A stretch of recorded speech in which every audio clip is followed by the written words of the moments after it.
take your seats.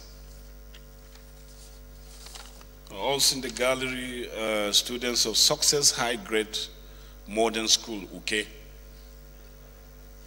Round of applause for them. Thank you for coming. Kindly take your seats. Honorable Gaza, I hope you are here. Okay. Your constituents.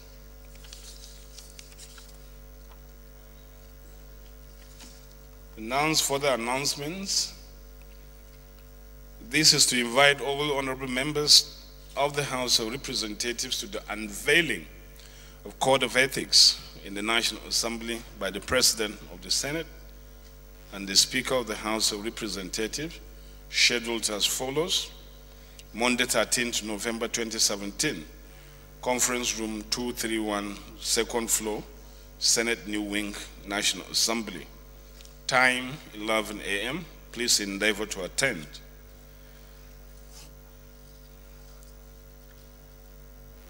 Announcer M.A. Sani Omolori, Clerk to the National Assembly. This to remind members of the ad hoc committee to investigate the process that led to the termination of the contract between Nigerian Ports Authority, NP, and Intels Nigeria Limited. The meeting has been scheduled as follows. Time, 3 p.m. Venue, meeting room 468, House of Representatives, New Extension. Honorable Pali Irase, Chairman. Announcer.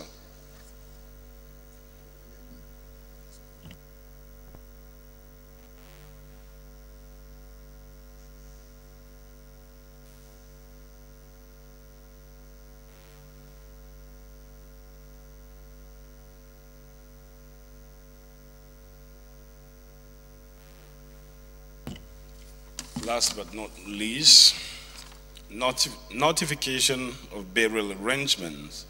This to notify honorable members that the burial rites of the late wife of distinguished Senator Danjuma Goje, Chairman Senate Committee on Appropriations, is scheduled as follows.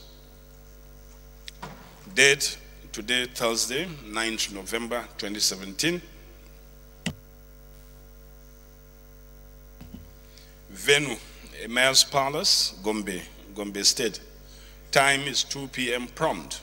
Departure time from Abuja is Thursday, 9th November 2017 at 11:30 a.m. prompt. Honorable members desirous of attending the event should please contact Honorable Monguno, House of Reps, New Wing, National Assembly Complex.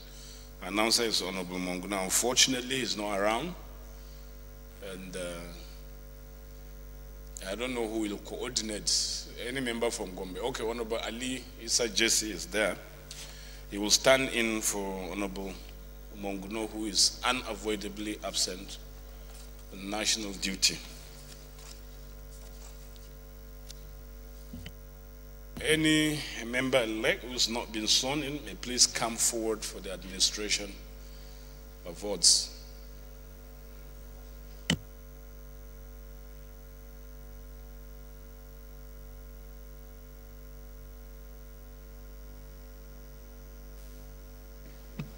Do you want to swear or affirm? You want to swear? Okay.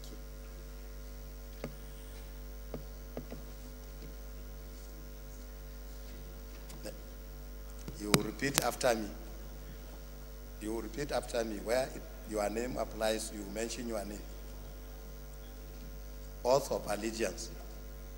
I do solemnly swear that I will be faithful and bear true allegiance to the Federal Republic of Nigeria,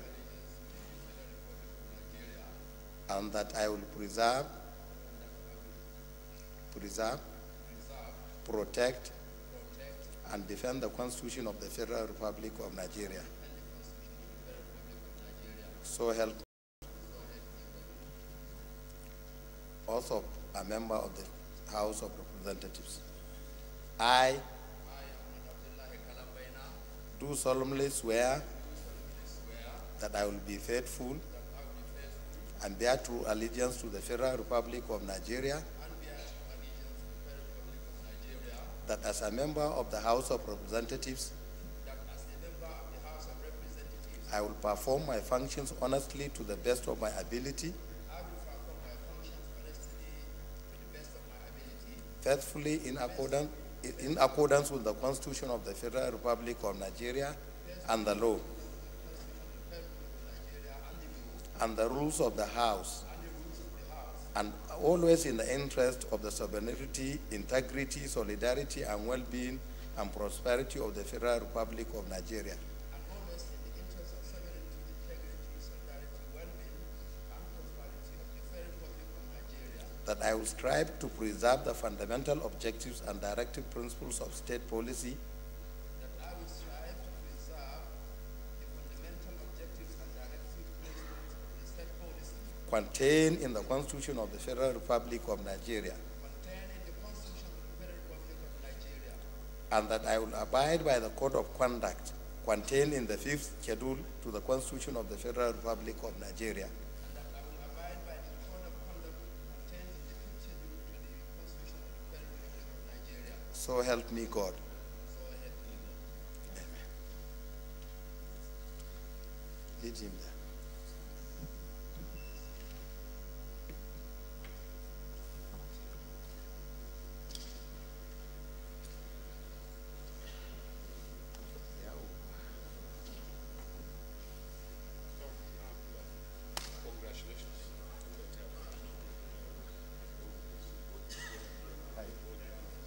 They will lead you.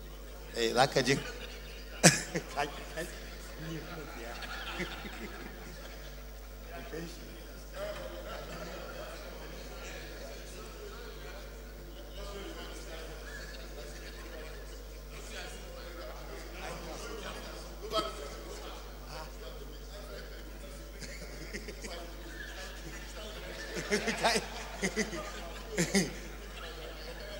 Yawa. Kai. Bueno.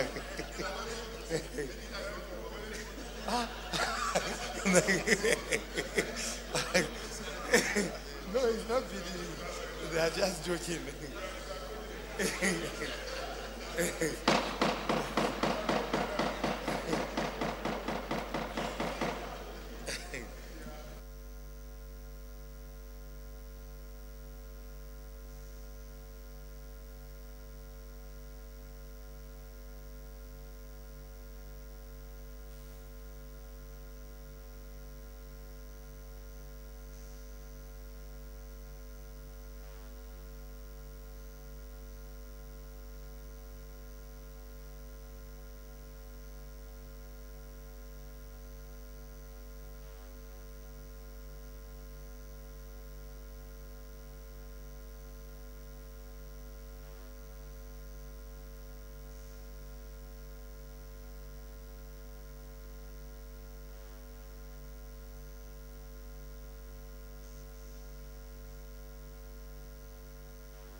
Honorable colleagues, any member who has a petition to present to the House may please rise to do so.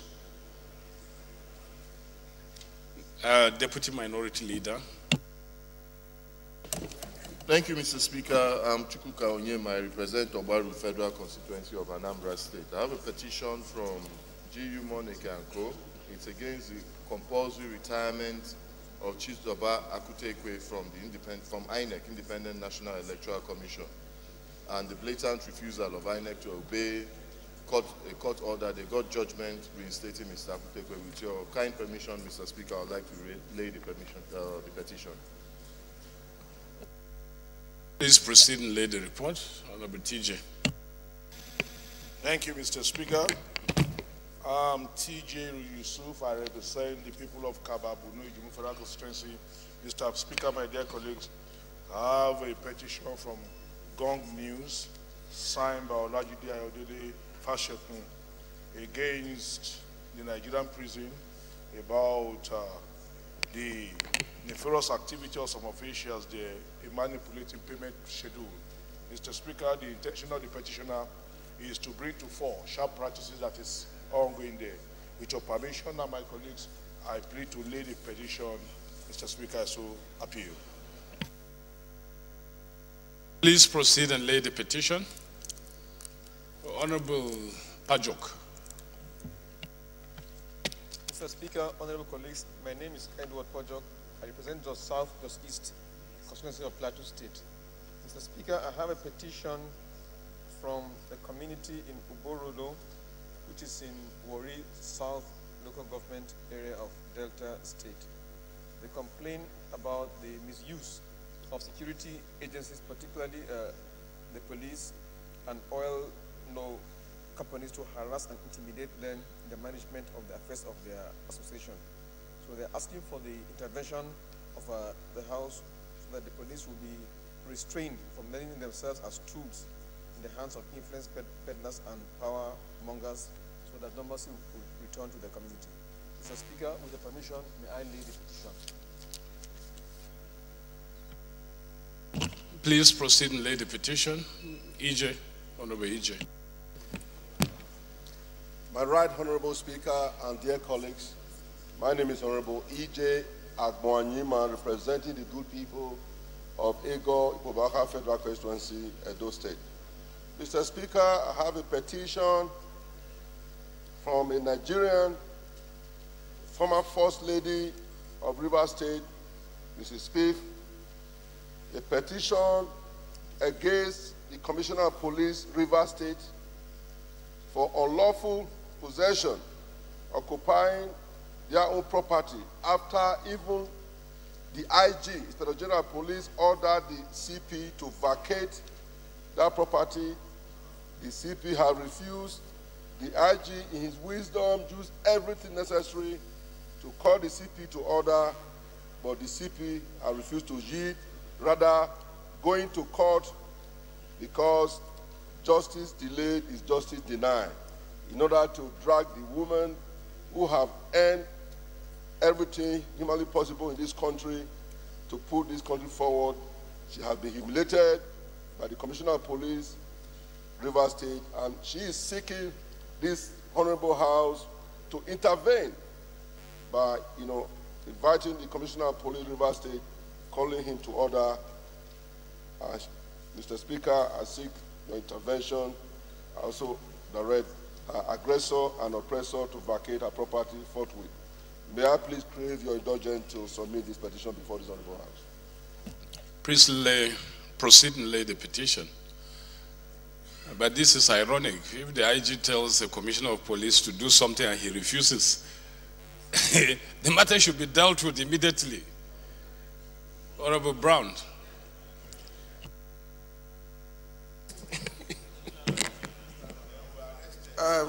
Right Honorable Speaker, honorable members.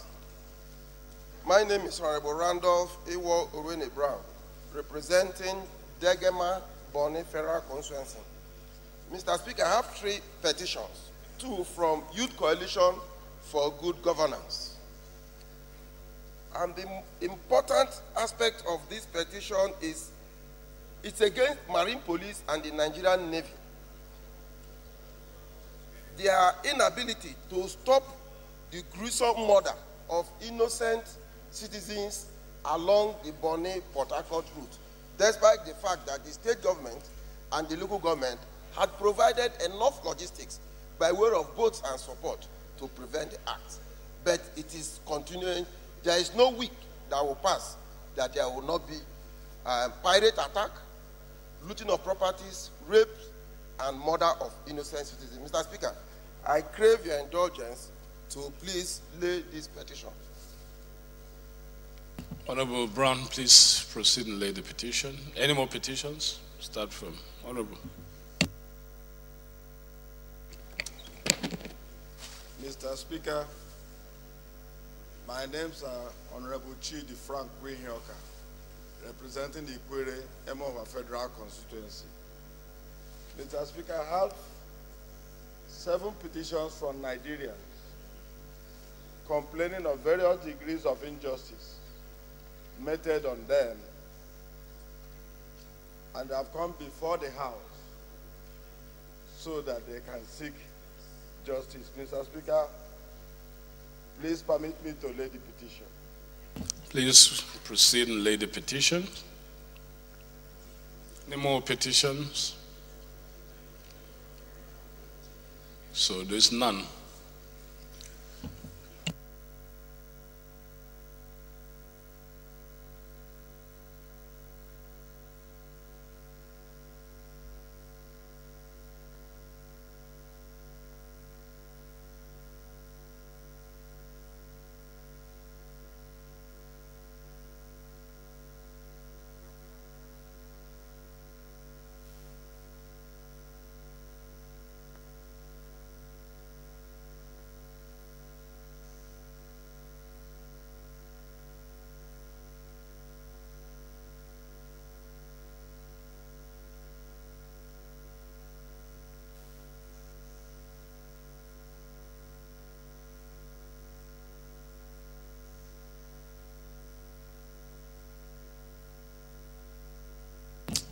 All petitions referred to the Committee on Public Petitions.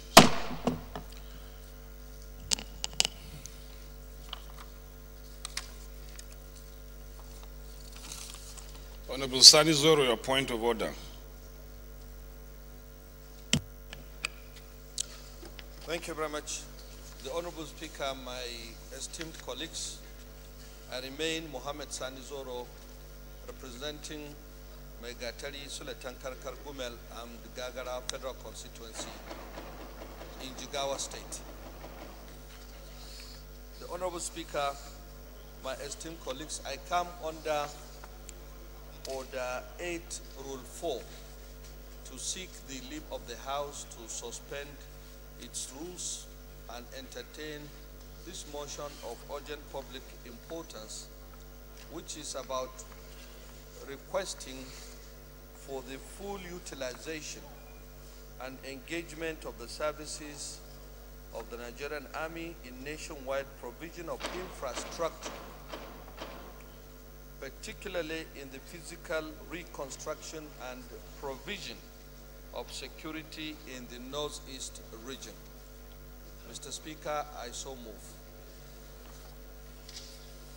Seconder to the first limb, Honorable Namdas. Honorable Speaker, honorable colleagues, my name is Abrazak Namdas.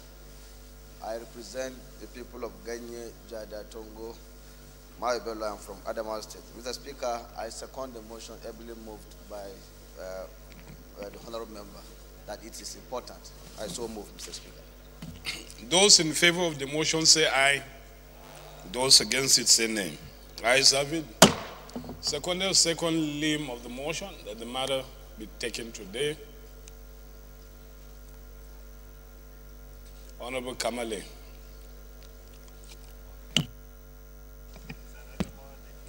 Mr. Speaker, Adamuti Yu Kamale is my name. I represent Michigan Madagal Federal Constituency. I'm from Adamawa State. I stand to second the second leg of the motion that all relevant rules be suspended. Those in favor of the motion say aye. Those against it say nay. Ayes have it. Honorable Zoro, please move your motion. Thank you very much. The Honorable Speaker, my esteemed colleagues, once more I am Mohammed Sani Zoro, and this motion is also on behalf of myself, co-sponsored by the Honorable Rimande Shaulu Kewum, the Honorable Sabo Garba, as well as the Honorable Oladele Olatubosun George. The House, aware of the huge potential of the Nigerian Armed Forces, especially the Army Corps of Engineers, whose service is, if properly deployed, would accelerate the provision of infrastructure nationwide, particularly the Northeast region, as well as security at construction sites in areas destroyed by Boko Haram insurgents, conscious of the role that a peacetime army usually plays, especially in civil construction of bridges, roads, emergency hospitals, shelters, schools, barracks, police stations, town halls, etc., for which the Nigerian army is also well known. Also aware that Honorable EJ.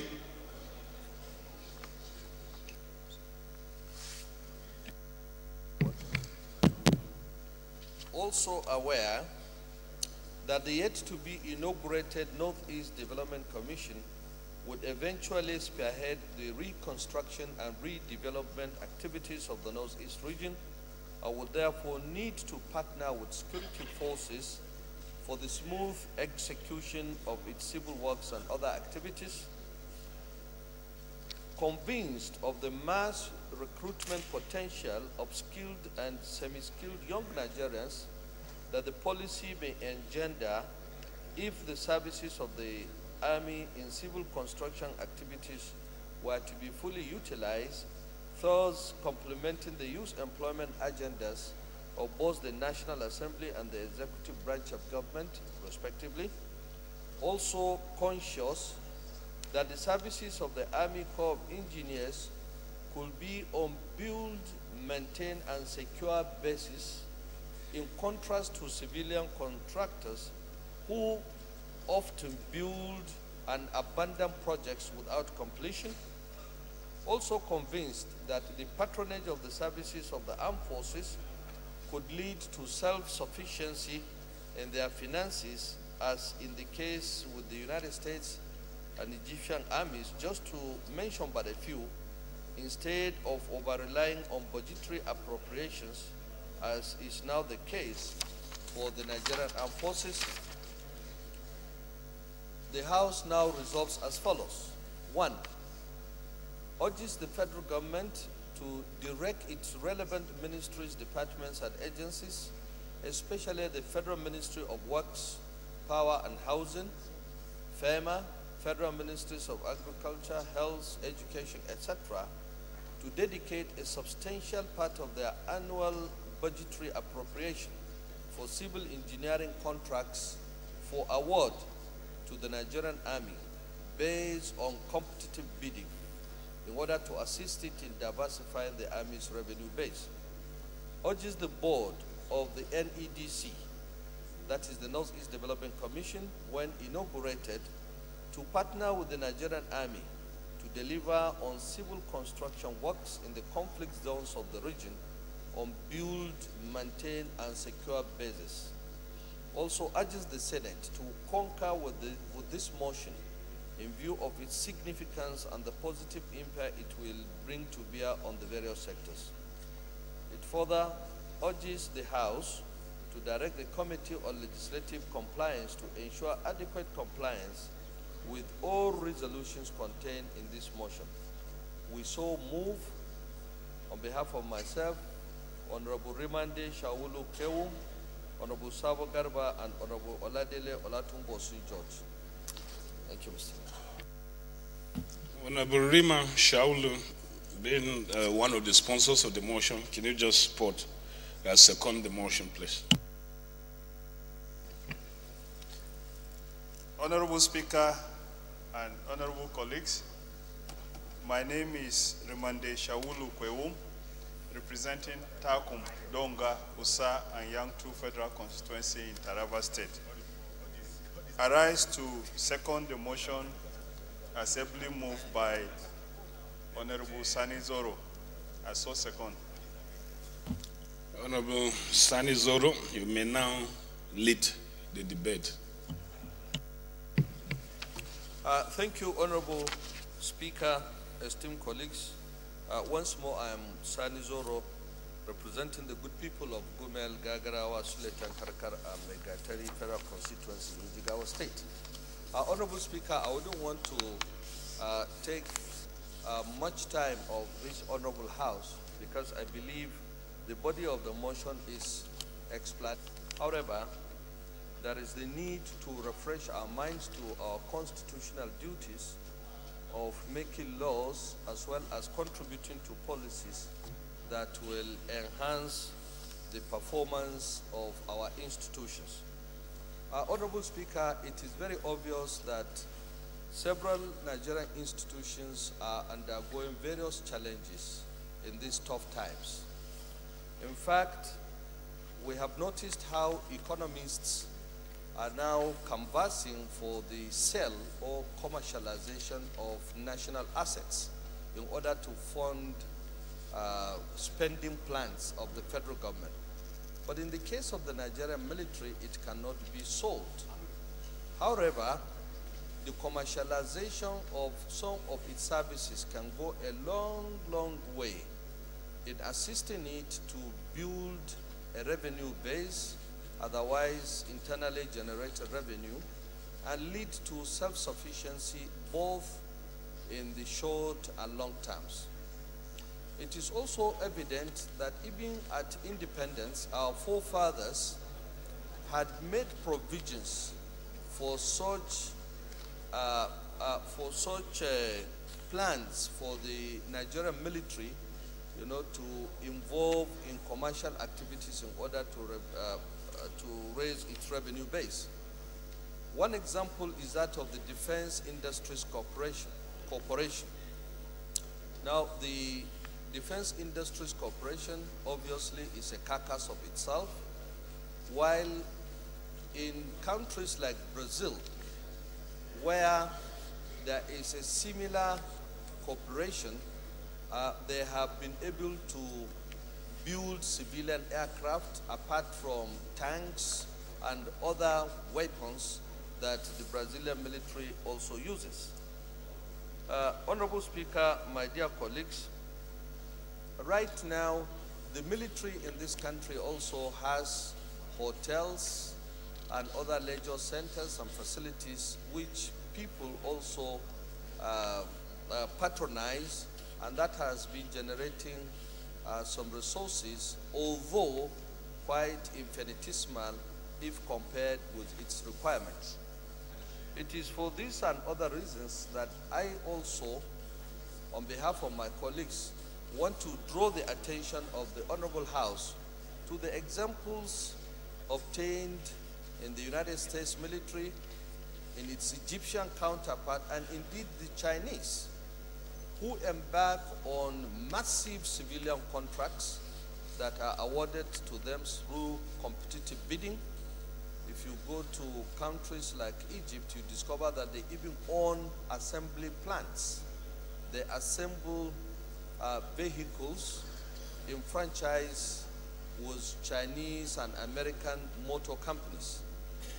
It is also very evident that the Chinese credit their military with the massive construction of airports, roads, bridges, as well as other critical infrastructure. So it is not an aberration, really, if we encourage our military to venture massively into this, especially in view of the value addition that the body of the motion has also outlined. The Honorable Speaker, my dear colleagues, summarily, I think this motion is aimed at standing by our military in its time of need. I thank you very much on behalf of my colleagues once more. Thank you. Honorable Rima. Honorable Speaker, honorable colleagues, my name is Remande Shawulu Kwewum, representing Takum Donga, Usa, and Yangtu Federal Constituency in Taraba State. Mr. Speaker, when Honorable Sani Zoro and Honorable Oladele met me over this motion, there were two things that came to my mind which I want to say here that I think will be important. The first one is that the destruction that was caused by insurgency in the Northeast has created a situation whereby several people that have been, or companies that are supposed to go and work, are afraid of working, or they require that the security agencies provide security for them to do the work that they are doing. And of course, some of the work that they are doing could also be done by the security agencies themselves, especially the Army Corps of Engineers. So our thinking is, if the Army Corps of Engineers is already involved in construction, for instance, and they can competently do those work, why would they not be involved in the construction, process to provide security for the infrastructure that they are providing and ensure that these things are done properly? Of course, because they will be involved in doing some work in the Northeast, it means that the number of soldiers that will be sent to the Northeast will naturally increase. Presently, I did say on this floor, at a point, we had 1 soldier to 5 kilometers in the Northeast, and that did not provide security, enough security. But if we have some of the work that they have competence to do being done by them, it means that we are going to have a higher number of security personnel in the Northeast, and that will help us. Secondly, and my last point, Honorable Speaker, is the fact that if you look at other parts of the world, like my colleague, Honorable Sani Zoro said, you will see that the security agencies, the army, the armed forces, the military have been involved and are still involved in civilian construction activities. And the fact that they're involved in doing this work means that they will increase their capacity. In fact, if you go around, some state governments in the past used to award contracts for road construction to the Army Corps of Engineers because they were sure of what they were doing. So we are thinking that if they are also involved, especially that Northeast is a security area, if the Army Corps of Engineers are involved in the activities there, it will increase the number of security men there. It will help them to increase their capacity and help us to secure the infrastructure that they are helping to create. So it is our urge that honorable members support this motion so that the Army could also be involved in the reconstruction process without stopping other persons or contractors from doing the same. Thank you, Honorable Speaker. Honorable Chika. Thank you, Mr. Speaker. Thank you, my dear colleagues. I'm Abubakar Chika Adamu. I represent Shirora Ifumuya Federal Constituency. Mr. Speaker, I am from Niger State. Mr. Speaker, my dear colleague, it is said necessity is a mother of invention. The motion before us is timely. Globally, the military are involved in even rescue operation. Instead of us to go on Operation Python dance, the military clearing garbage, I think the military should involve itself in what will not only give palliative measure to the citizens, but probably should give sustainable measures to the citizens of this country. Mr. Speaker, my dear colleagues, we all know, some of us that are about 50 years by age, we knew when the militaries were building bridges. We knew when the military were building houses, that they don't even give out contract when it comes to houses within the military formations. Mr. Speaker, now with the Northeast, whereby the security is so paramount in terms of safeguarding the people that does the work and even the structures that you have put in place. Now, the military, even if at this moment they do not have enough engineers, they can decide to apply make or buy decision. What do I mean by make or buy decision? If the military does not have the engineers themselves, the military can even employ qualified engineers within the civilians, and then they help them in doing this construction and any other job within the Northeast. I think by doing this, we will rapidly build the Northeast, and we will do it in such a way that we will not be making some wastages, because the Boko Haram, all they want to do is to ensure that the Northeast is not built so as they should be chased away from their devastating act. But if the Northeast is built today, we have put up that foundation where the military safeguard all the facilities, and they are allowed to build, and they should be allowed to take contract, be it from the federal government, be it from the state government, be it from the philanthropists that are interested in building Northeast. I think if we give them such job, I think, Mr. Speaker, I urge each and every one of us to please support this motion so that the Northeast will be cleared from the menace of Boko Haram and the decay in infrastructure. Thank you, Mr. Speaker. Thank you, my dear colleagues.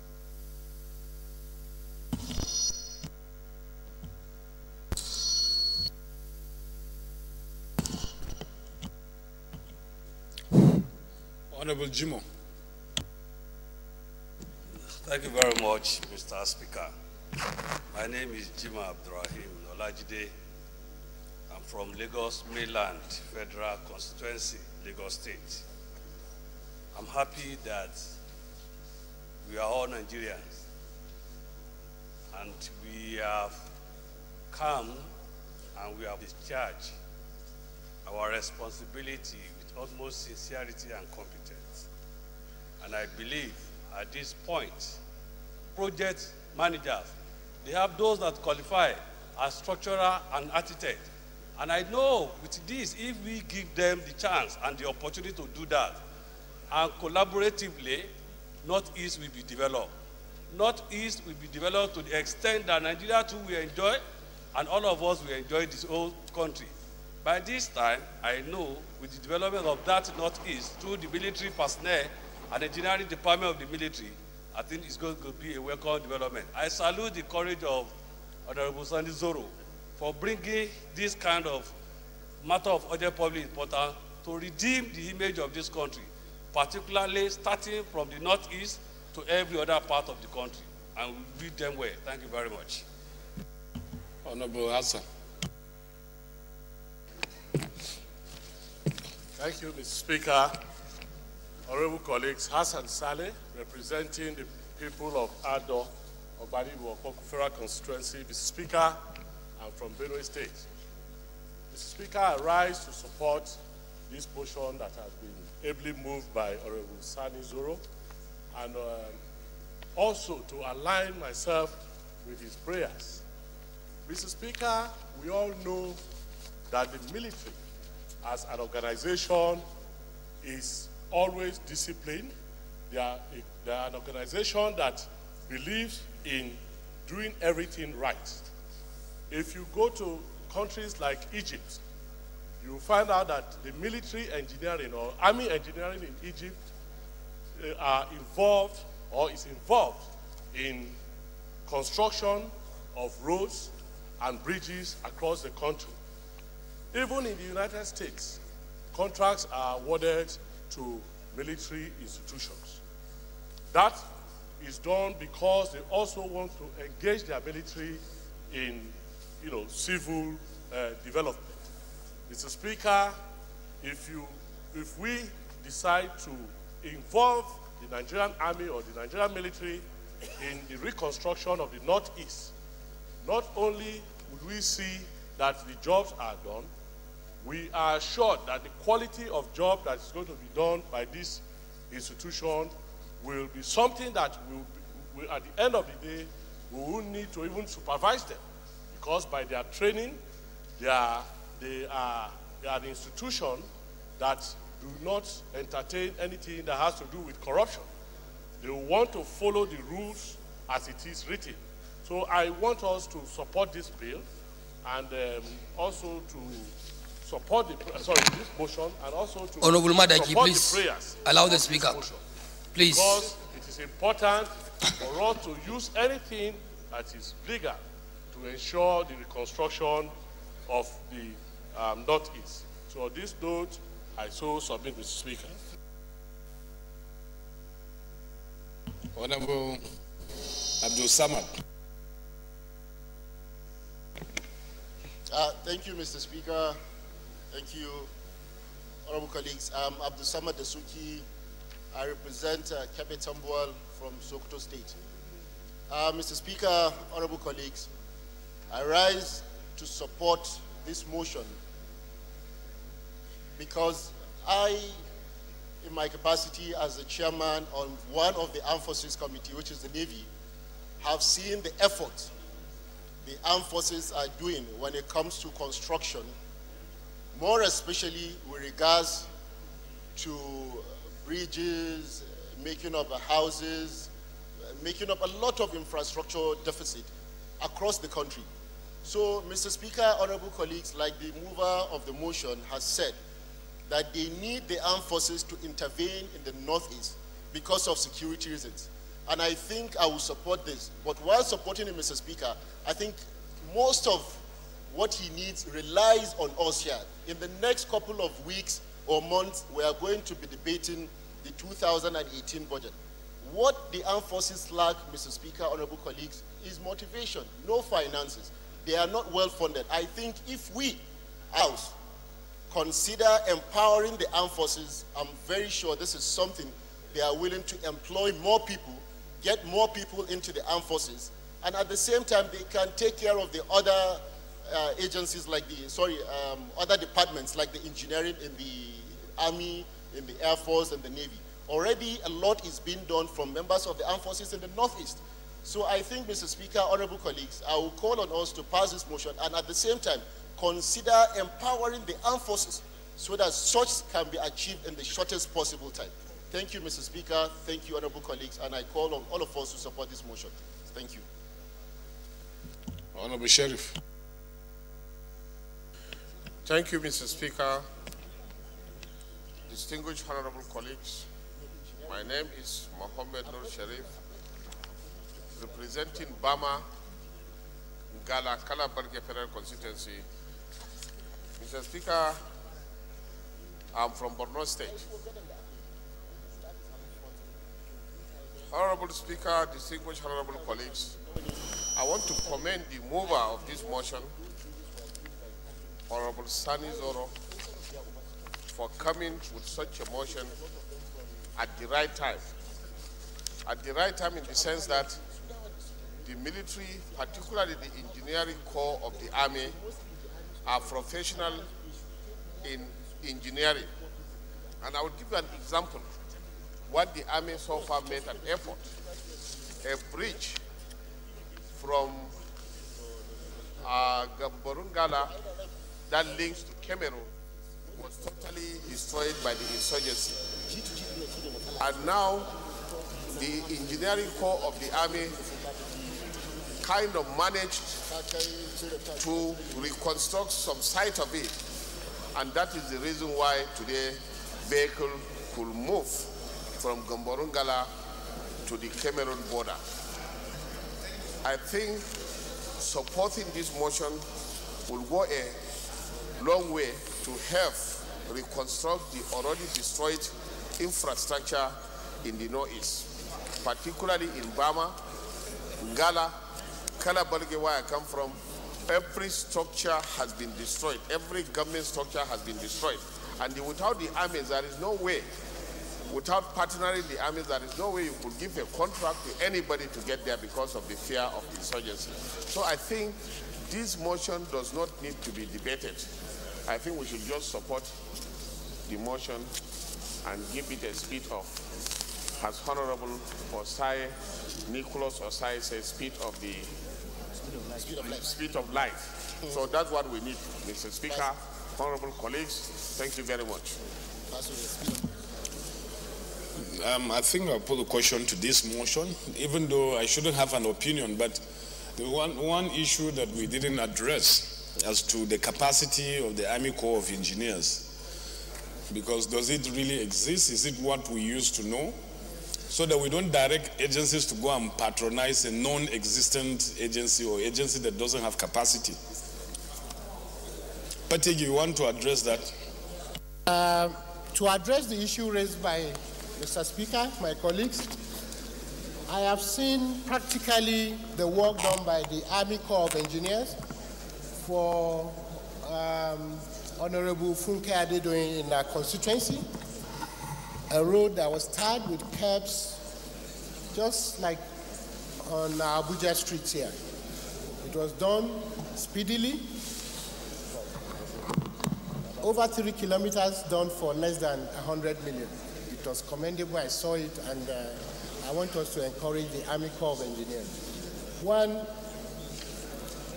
to lay credence to the mover of the motion that part of, at least 30% of the work that we go to the Northeast Development Commission should be given to the Army. I want to support it because of our practical experience in the Committee of Water Resources. I have under our purview 12 river basin authorities. The only river basin that we have not been able to oversight is that of Chad Basin for those areas that are in the conflict zone. Now, the reason we should let the Army Corps of Engineers partake in most of this is that I have a particular contractor. The contract has been ongoing for over 5 years now. And the contractor has equipment, bulldozers, graders, all of those things. A contract that's about 1 billion naira. Until today, for more than 4 years, the Boko Haram took over the contractor's camp. They were actually situated there. The police couldn't go there, the authority couldn't go there, and the contract is still subsisting. So if we give it to the Army, they will be able to provide the necessary security, and then we can equally have the security required for us to go and oversight those projects as committees relevant in ensuring value for money. Thank you. Honorable Osai. Yeah, thank you, Mr. Speaker, distinguished honorable colleagues. I remain Honorable Osai, Nicholas Osai. I represent the Kwani Federal constituency of Delta State, Mr. Speaker.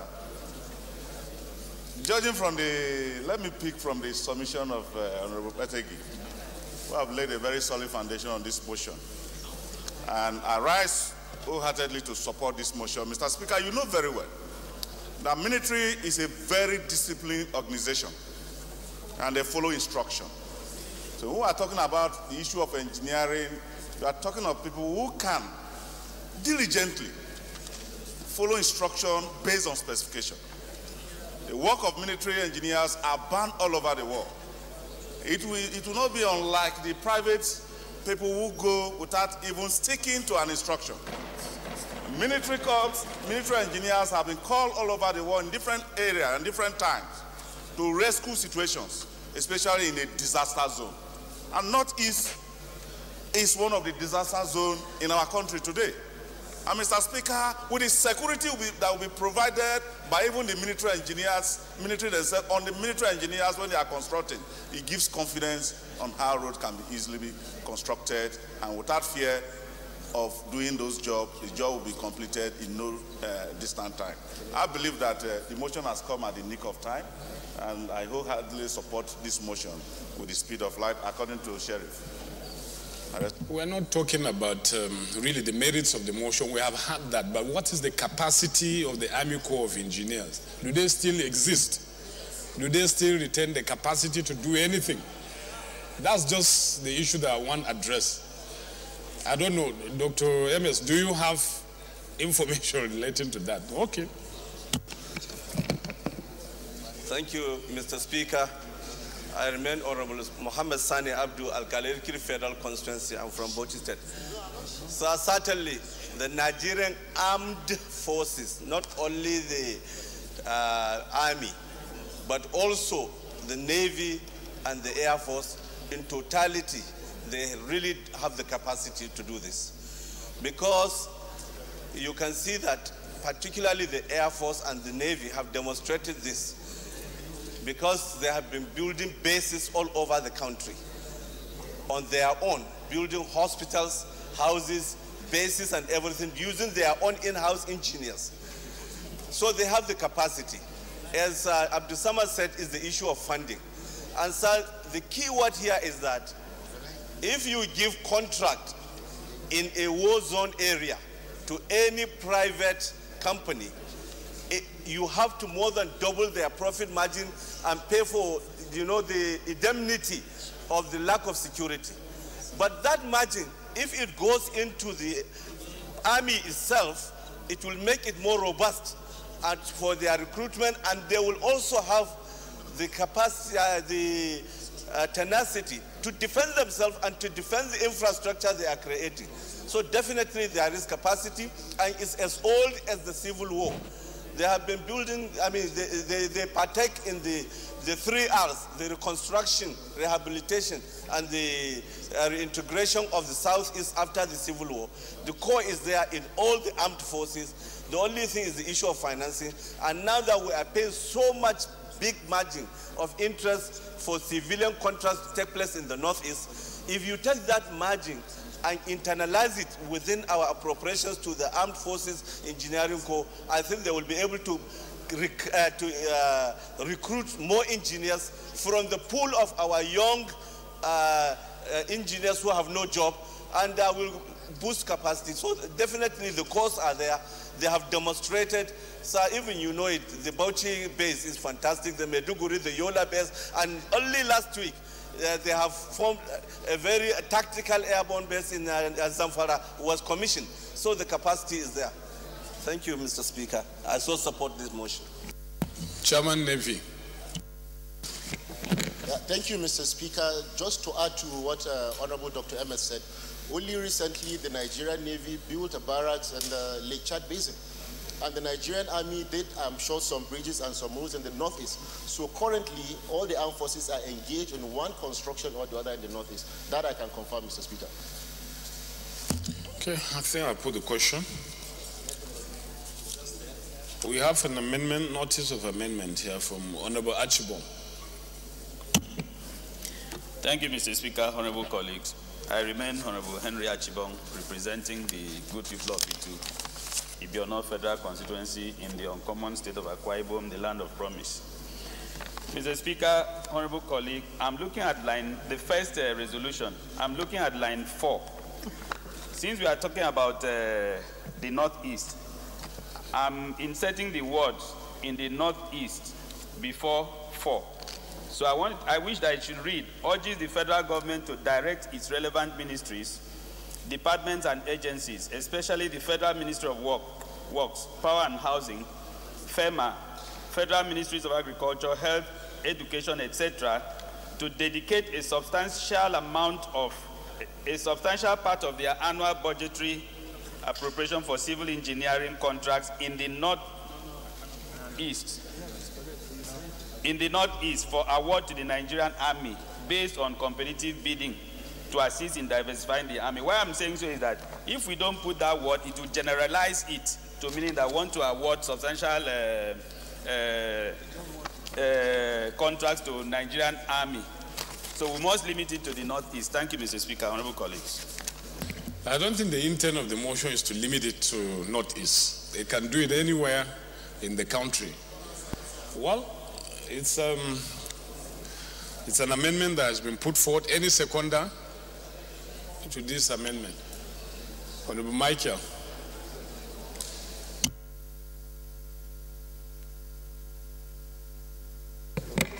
Thank you, Mr. Speaker. My name is Taiwo Michael Akintola.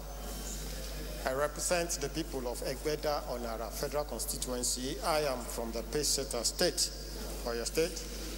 I rise to second the amendment ably moved by my colleague, Honorable Achibong. I still second, Honorable Speaker. Those in favor of the amendment say aye. Those against it say nay. Nays have it. Those in favor of of the motion say aye. Those against it say nay. Ayes have it.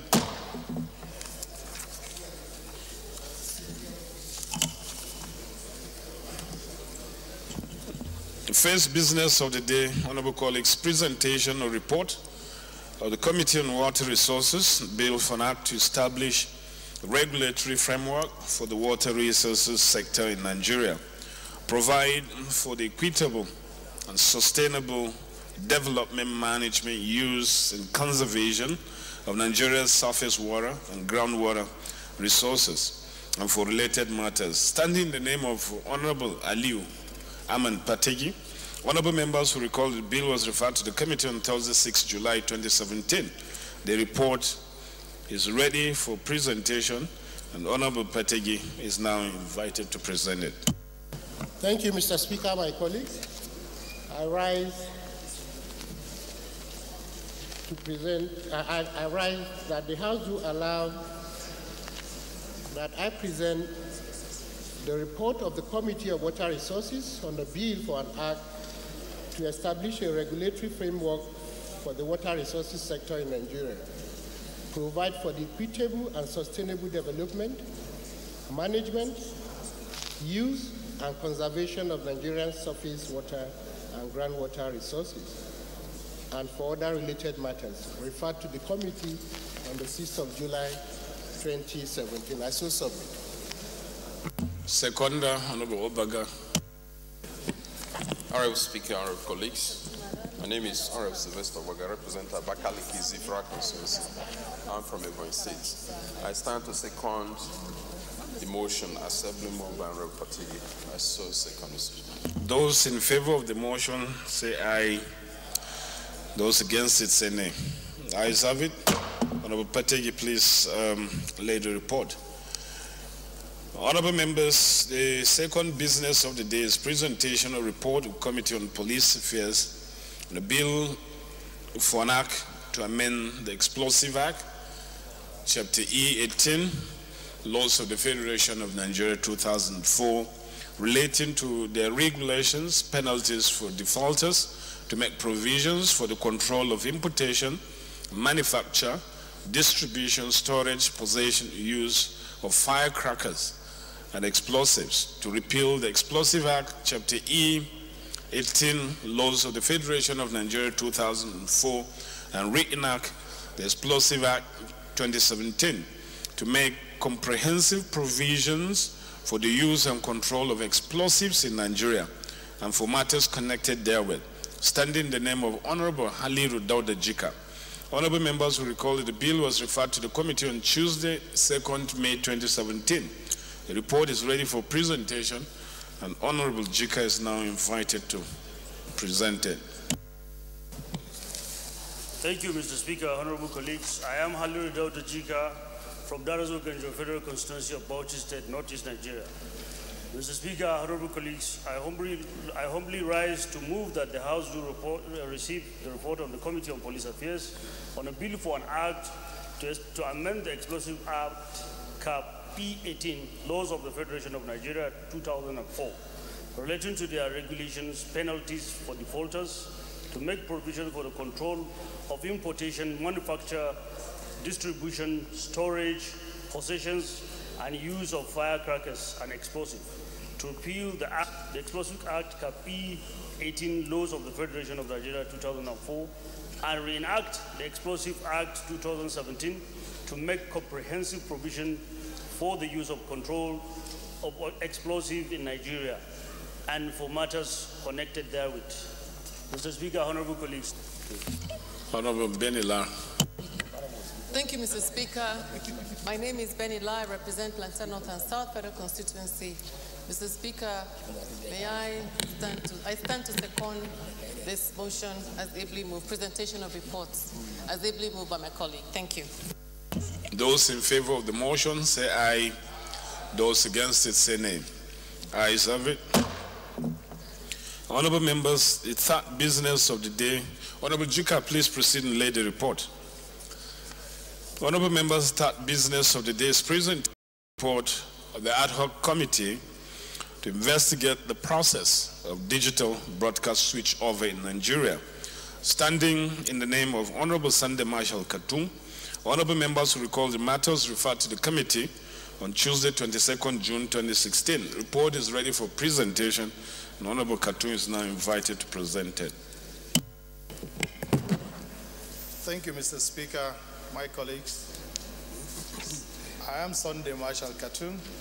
I represent the people of Zangom, Katab, and Jaba Federal Constituency. I'm from Kaduna State.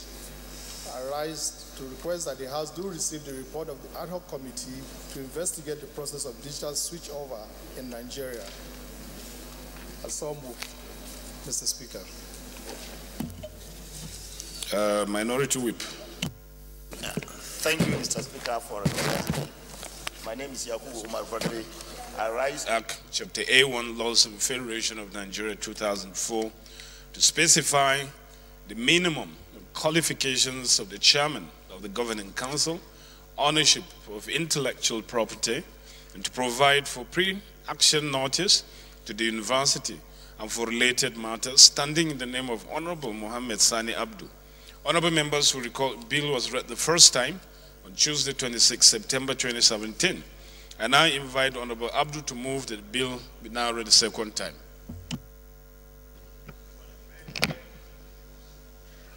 Thank you, Mr. Speaker.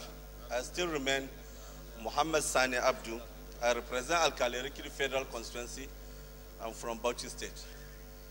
Sir, I stand before this honorable House to move for the second reading of a bill for an act to amend the Abubakar Tafawa Balewa University, Bauchi Act, Cap A1, Laws of the Federation of Nigeria 2004, to specify the minimum qualification of the chairman of the council, ownership of intellectual property, and to provide for pre-action notice to the university authority and for related matters therewith. I so move, Mr. Speaker. Honorable Adeugu. Thank you, Right Honorable Speaker, honorable colleagues. My name is Albert Abiodun Adeugu, representing Ife Central, East and South and North of Ife Federal Constituency. Mr. Speaker, I'm from the source. I rise to second the motion as ably moved by my colleague that this bill be read for the second time. I so second, Mr. Speaker. Thank you for the opportunity. Honorable Abdu, please lead the debate. Thank you, Mr. Speaker. The Right Honorable Speaker, my distinguished honorable members, I solicit for your support for the second reading of this very important bill, which is one of the University Reform Acts, Amendment Acts that we have done. In fact, of recent, we have debated about 5 universities, and this is the 6th one. This bill seeks to amend the act establishing the Abubakar Tafawa Balewa University, Bauchi. The Federal University of Technology, which was established in 1980, was named after the first Prime Minister of the Federal Republic of Nigeria, Sir Alhaji Abubakar Tafawa Balewa, KBE-OBE. Also, the land where our amiable, energetic, and goal-getting young speaker hails from, Tafawa Balewa area of Bauchi State, my own home state. Sir, the vision of the university is to become a center of excellence for the creation, transfer, and application of scientific knowledge for the advancement of mankind in a friendly, interactive, and multicultural environment. It also has the mission to provide relevant and high-quality education and prepare individuals for work, leadership, and meaningful life through promotion of research, teaching, development, and testing of new ideas in order to advance understanding and improve quality of life.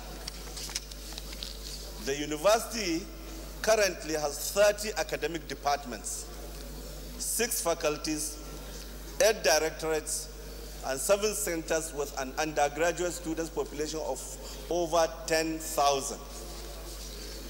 The Right Honorable Speaker, my distinguished colleagues, the bill is seeking to amend ATBU Establishment Act in order to strengthen the institution for greater productivity in its academic, research, and administrative capabilities, and also to foster stability in the system. The bill seeks to amend Section 5, 11, 21, and Article 8 of the third schedule to the Act. The amendment being sought in Section 5 is to add, after the word functions, in the shoulder note, the words and qualification. The amendment is aimed at providing some qualification for any person to be appointed as the chairman of governing council of the university. Sir, we had a case whereby we have to hire interpreters for the chairmen who are communicating with the Senate and the congregation and the council of the universities. And we thought that this should be a thing of the past. And there should be a minimum qualification, at least to provide communication and also to make sure that the chairman stays shoulder in shoulder with his egghead colleagues within the university. Therefore, the amendment introduces new subsection 2 to require that the person to be appointed as the chairman shall possess at least a university degree or its equivalent with cognate experience, integrity, relevance, vibrancy, and must be healthy and fit to perform the function of the chairman. By cognate experience, this can be determined by the university senate, and it can be passed by the congregation and approved by the council itself and also the National University Commission. In most cases, the study have shown that 10 to 15 years post-qualification experience is adequate for anybody to function, and he can communicate, and he will have the adequate courage to, function within the university system. Third, honorable members, the amendment being sought in section 11 is to add a new subsection 4A to require the university to make intellectual governance codes that comply with international best practice to govern the ownership of intellectual property within the university. My colleagues, we are now in the knowledge economy era. Therefore, intellectual property and its rights must be properly defined, determined, and coded for easy administration and governance. Patents and research and development results should be properly aligned for integration and utilization by the industry. And this is the core of this amendment.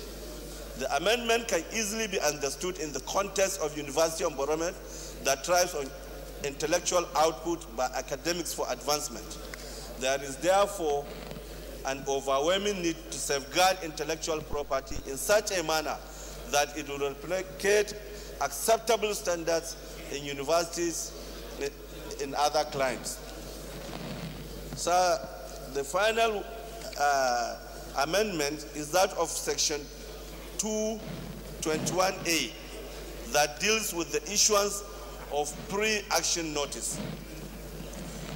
The provision requires that an aggrieved person or staff or student should not commence a suit in court against the university except that staff or student or citizen working or living within the university gives the university 1 month written notice of intention to commence the suit. The notice shall state the course of action, particulars of grievances, claim of the plaintiff, and the relief being sought. My colleagues, it is in agreement with the legal doctrine which postulates that there must be an end to litigation, that this amendment seeks to reduce to the barest minimum instances of staff and students taking the university to court without first notifying the university. This notification avails the university an early information of the grievances and affords it the opportunity of exploring an amicable resolution of the matter without resorting to prolonged litigation. This is what we call alternative dispute resolution window. Sir, the case of University of Ilorin is a big point, a case in point. It took them about 15 years to resolve the issue of the 41 professors and other staff. By that time, some of them have died, some of them have got stroke, some of them, and it became a very convoluted issue. It became an ASU issue. It grounded the university. It makes our universities also to vibrate in the same issue. So we thought that it's important, you know, that the university has erred, and you tell them you will take them to court, and we look at this. Also here is to ensure that the situation where there is no professor in a school at any point to take up the position of a dean, the lecturers shall fill up the position in turn on the basis of seniority. Mr. Speaker, finally, sub-article 3 is being amended to limit the tenure of office of dean or deans to 2 terms of 2 years each and no more. Members, the amendments proposed above are aimed at making the university function better, become stronger, and it will benefit its students and overall development of the nation. It will also cure the sit-down syndrome of many older senior academics who tend to hold back reforms and refuse injecting new ideas in the college system, leading to stagnation and cause attrition, what we call the brain drain, and a downturn in the academic system. I therefore urge you, my distinguished colleagues, to give the leave of the powers, support these amendments for second reading, just like the other 5 have gone through. I thank you very much, and I so solicit for your support. Thank you, Mr. Speaker. Honorable Amiru, are you debating it? No, I think it's been seconded. This is the argument of the motion, so it's just for me to put the questions. And these amendments are generic in some terms, because we've taken almost the same kind of measures for other federal universities. So the arguments for those ones will apply, as they say in law, mutatis mutandis to this. And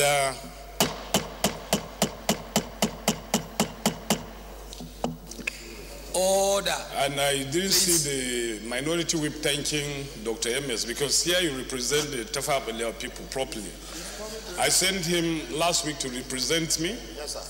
Because I was busy with national assignment at the function. I didn't know that I was converting him to my ethnic group. He's donning my ethnic colors. No, your ethnic group, not APC, yes. So right now, he is welcome. Just tell me the size of plot you need in Tafa Balewa.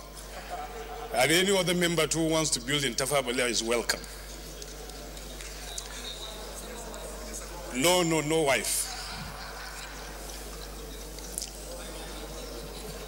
I'll put the question. Those in favor of the motion say aye. Those against it say nay. The ayes have it.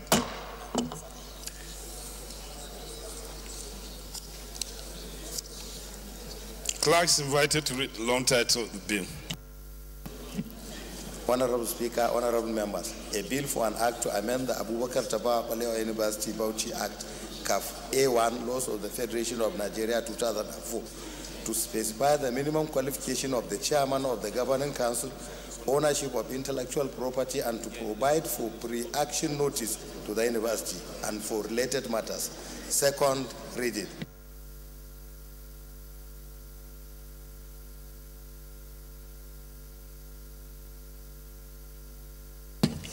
Bill referred to committee.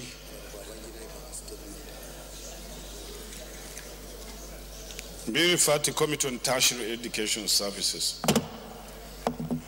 The second order of the day is commencement of debate on general principles of a bill for an act to repeal the Fiscal Responsibility Act 2007 and reenact the Fiscal Responsibility Bill, provide for prudent management of nation's resources, ensure long-term macroeconomic stability of the national economy, secure greater accountability and transparency in fiscal operations within the medium-term fiscal policy framework, and the establishment of the Fiscal Responsibility Commission to ensure the promotion and enforcement of the nation's economic objectives, and for related matters, standing in the name of Honorable Ibrahim Babangida, the Honorable Emeka Azubugo.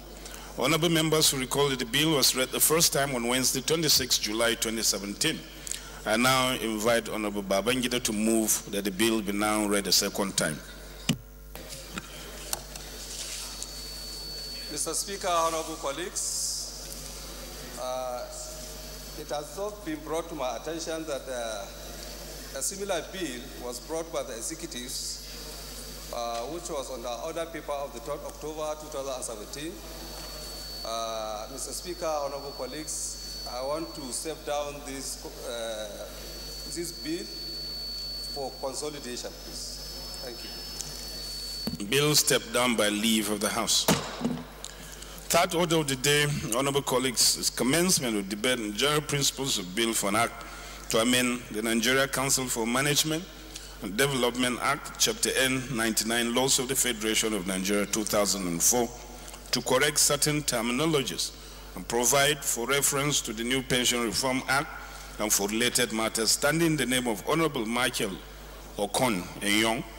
Honorable members who recall the bill was read the first time on Wednesday, 27 September 2017.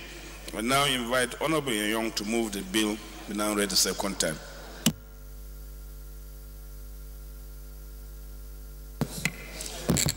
Thank you, Mr. Speaker. Honorable colleagues, my name is Honorable Dr. Michael Enyong, member representing Uyo, Uban, Nseretai, and Ibesiposta Federal Constituency from the common state of Akwa Ibom. Mr. Speaker, I rise to move that a bill for an act to amend the Nigeria Council for Management Development Act, Cap N 99, Laws of the Federation of Nigeria 2004, to correct certain terminologies and provide for reference to the new Pension Reform Act and for related matters be read the second time. Mr. Speaker, I so move.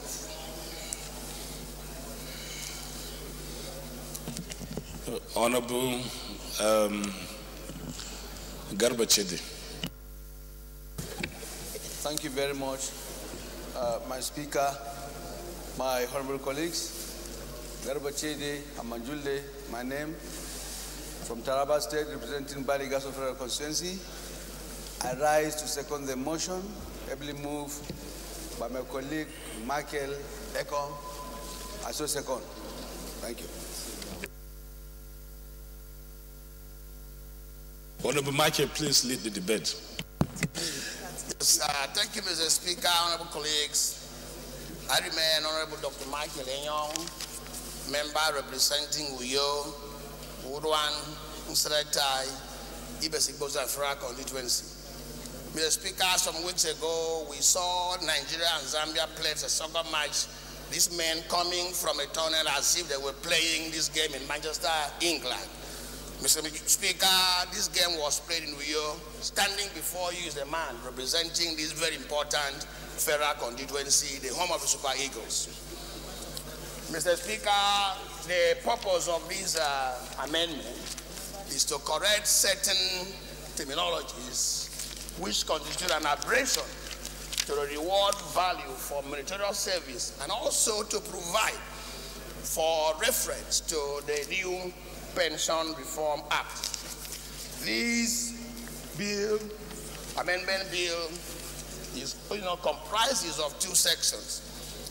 Number one, this bill seeks to amend Section 8 of the Principal Act, subsection 2, line 1, by substituting for the word servant for the word employees, and also Section 8, subsection 3, line 2, by substituting for the word servant the word employees.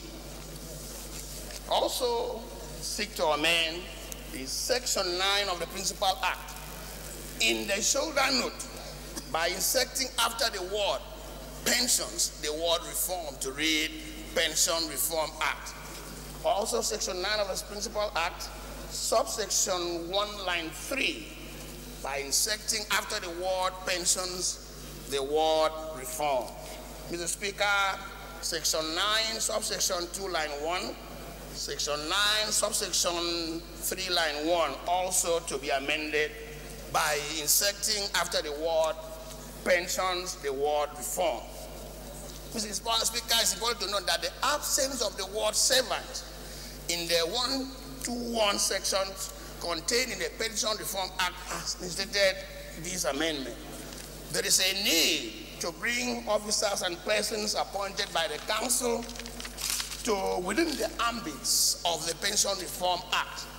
Most importantly, Mr. Speaker, it also, the Emergency Amendment Bill will proactively avoid a legal scenario of seeking a judicial interpretation of the meaning of the word servant as contained in the Principal Act and the meaning of the word employees as contained in the Pension Reform Act.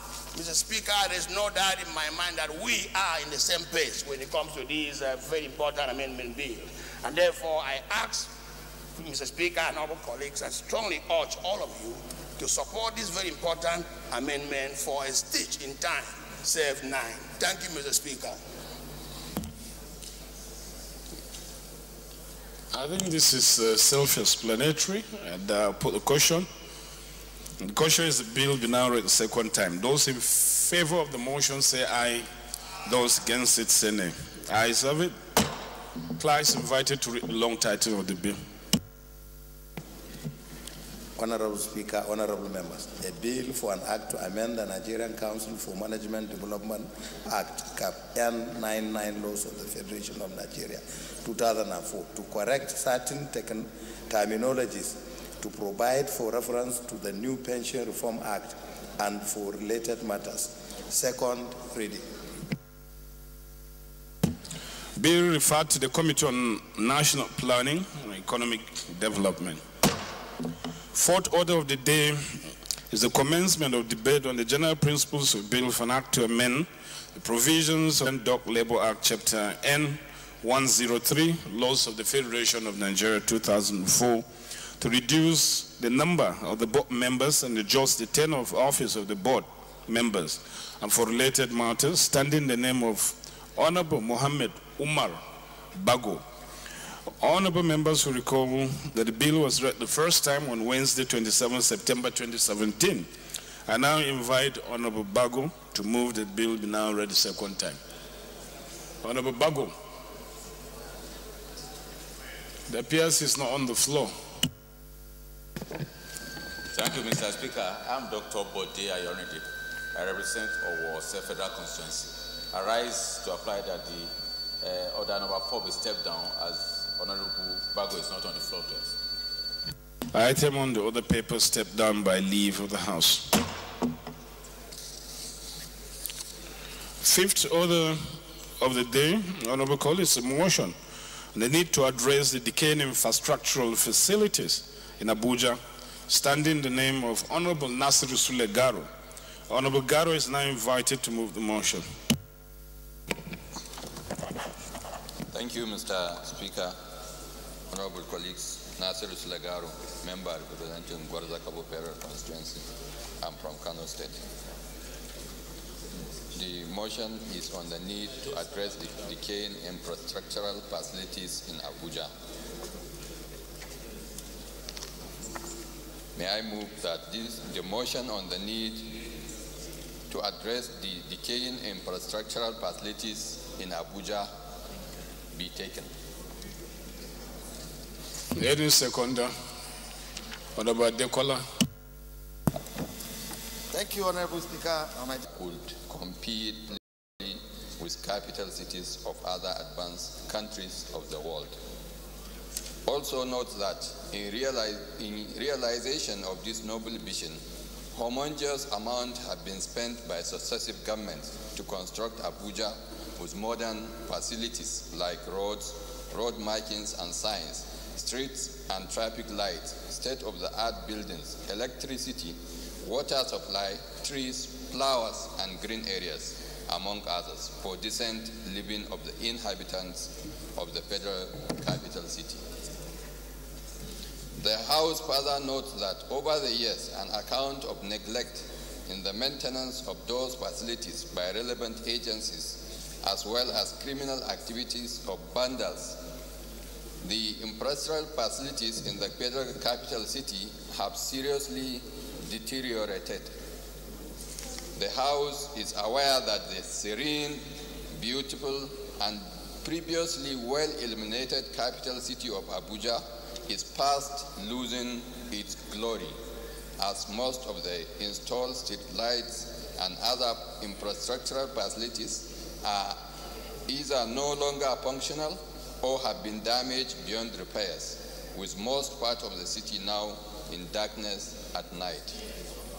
Concerned that the situation is now assuming a dangerous dimension as miscreants, hoodlums, and other criminal elements capitalize on the situation to wreak havoc on unsuspecting inhabitants, leading to an upsurge in crimes at Abuja. Cognizant of the need to intervention to address the problems in order to restore Abuja to the status of a modern city that was envisioned by its founding fathers, the House resolved to mandate the Committee on Federal Capital Territory and Federal Capital Territory Area Councils and ancillary matters to investigate the decay in infrastructural facilities in the FCT and its environs and make recommendations on how best the problems would be addressed and report back to the House within 4 weeks for further legislative action. I so move, Mr. Speaker.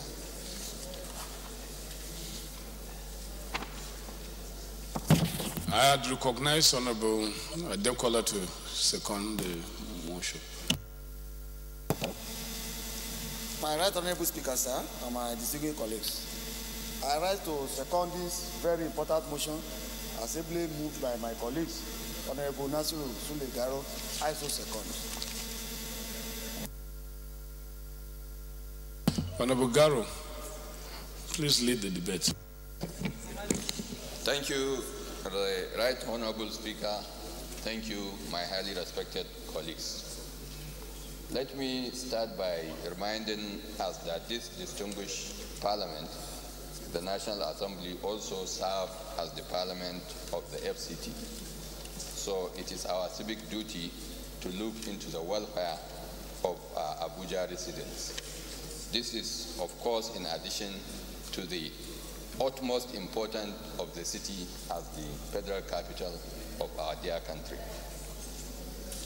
The FCT was created on 3rd of February 1976, and the Nigerian capital moved to Abuja in December 1991. The capital city was mainly built in the 80s. Its master plan was developed by International Planning Associates, a consortium of 3 American companies, namely Plenary Research Corporation, Wallace, McHugh, Robert and Todd, and Aki System, a division of Hughes organization. These are all renowned infrastructural organizations all over the world. A more detailed design of the central area, in particularly its monumental core, was accomplished by a renowned architect, late Mr. Kengo Tange. Having said this, Mr. Speaker, honorable colleagues, the importance of maintaining and improving infrastructural facilities in the FCT cannot be overemphasized.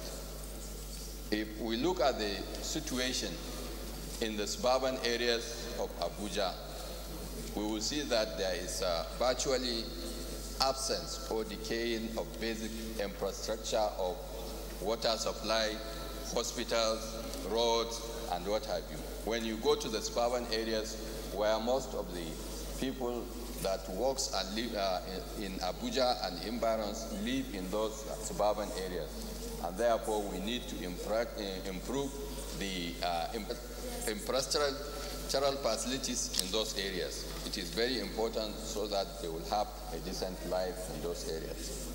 When we come back to the city center, Mr. Speaker, honorable colleagues, you will see that there are a lot of chaos going on everywhere. When you look into our roads, the way we are driving on our roads, you will see that there are absence of navigational facilities that will help drivers to be able to drive decently on our roads. Most of our roads does not have road signs, road markings, street lights, traffic lights are all not working in Abuja. So any driver is just driving using his own initiative.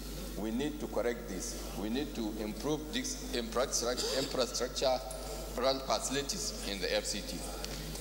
Recently, this House investigated the issue of CCTV in Abuja. We have spent so much money to be able to install CCTV for our own security in the FCT. But unfortunately, despite spending all this huge amount of money, this facility has been left to decay.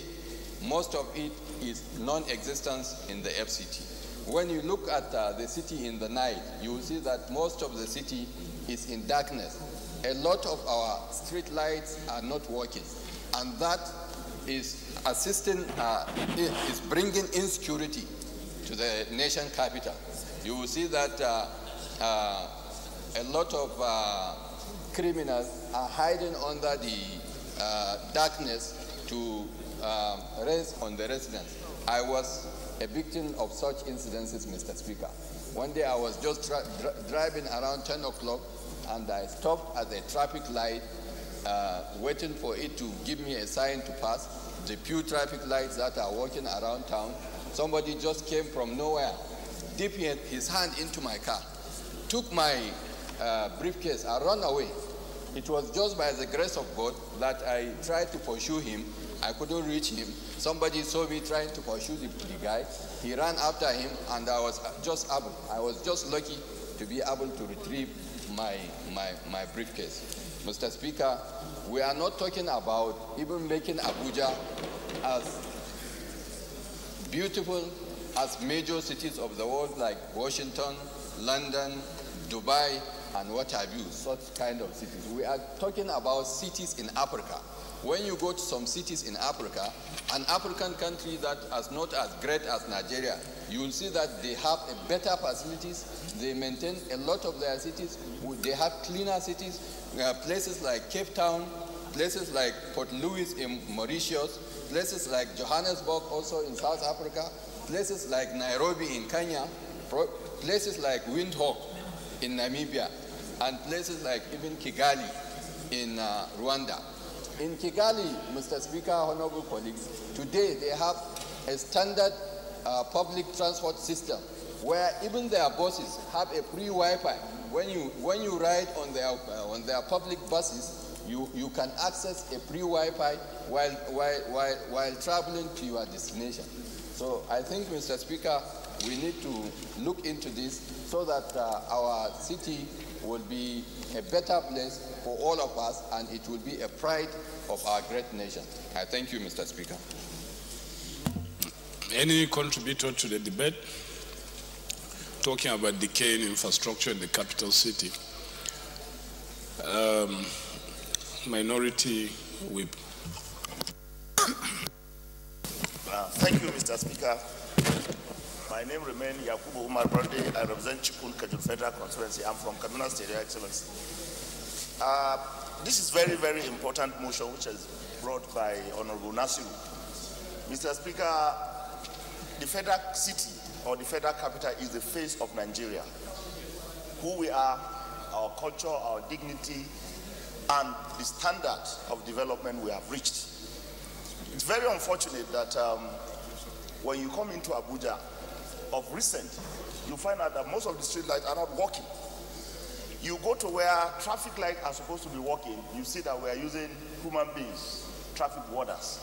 This is very outdated, because if you look at modern cities today, they have street lights which are supposed to give traffic to motorists, ask who to come, who to stop, and wait. But today, if you go to our city, our federal capital, Abuja, you see that it is being manned by human beings. Apart from putting the risks, death risks on the traffic warders, you agree with me that even health-wise, because of the exposure to harm from the car and motorists, you know that it is not good for their own health, apart from the risk of being kicked or being hit by a vehicle. So, Mr. Speaker, I think we shouldn't wait until it has reached a certain level where we'll be harboring criminals in our city because it has become a heaven. It is safe for them to come in because there are no lights. The security will now be compromised. And during this time that we are fighting insurgency, you tend to wonder that if we cannot keep our federal capital safe, where else? Diplomats come into Nigeria, the first point of call mostly is Abuja. And if diplomats will come into our country or foreigners and they are not secured in our federal capital, the quest for inviting investment into the country will be defeated, because it is only in a safe environment that investors will be willing to come in. So, Mr. Speaker, I think it is very, very important. We need to call the Minister of FCT to enhance the sanity, security, and the development of the federal capital. Like I said earlier, it is the face of Nigeria. It is our face, it's our dignity. We know that, of course, there are decay of infrastructure in many other places. But the important thing is that we have to give our investors, our friends, all over the world, that this is Nigeria. But as it looks today, most of us will be ashamed to identify with what we call the capital of Nigeria. So, Mr. Speaker and honorable colleague, I think we need to support this because it is our dignity. And the minister needs to be on board to make sure that these issues are addressed. You can imagine, just street light. Just street light. I think it's something that we shouldn't even debate on. It is something that the minister should deliberately make sure that the street lights are working. So, Mr. Speaker, I think we should support this motion and make sure that the committee on FCT do their work to ensure that the budget provisions that we make in FCT are implemented to the latter. Thank you, Mr. Speaker. Honorable Keita. Thank you, Mr. Speaker. I remain Ahmed Baba Keita, representing Kencho Kusade Ngawa of Katsina State.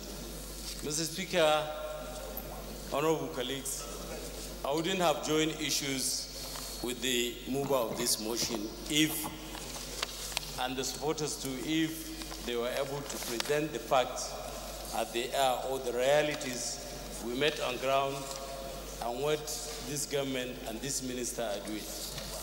I find the use of the word decay in this motion quite superfluous, and I equally find it misleading in the light of the fact that we are trying to attract investors into the country.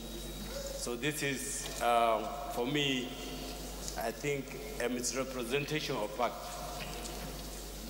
Mr. Speaker, there are no decaying infrastructures in Abuja. What we have is expansion. There were abandoned projects. The security light and the traffic light that you are talking about were mostly not functioning. It is now that most of them are coming into light. So we know for a fact that it is true that we want to have a best class or a first class city or a capital. And it's equally true that it is the face of the country. But we have to equally know that we don't have the resources now. We are trying to even survive.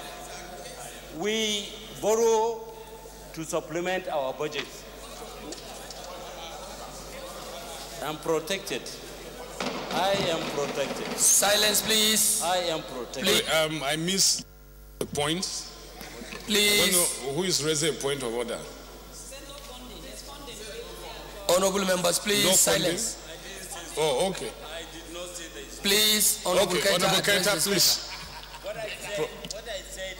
What I said, Order, Mr. please. Speaker, what I said, Mr. Keita, address Speaker, the chair only, please.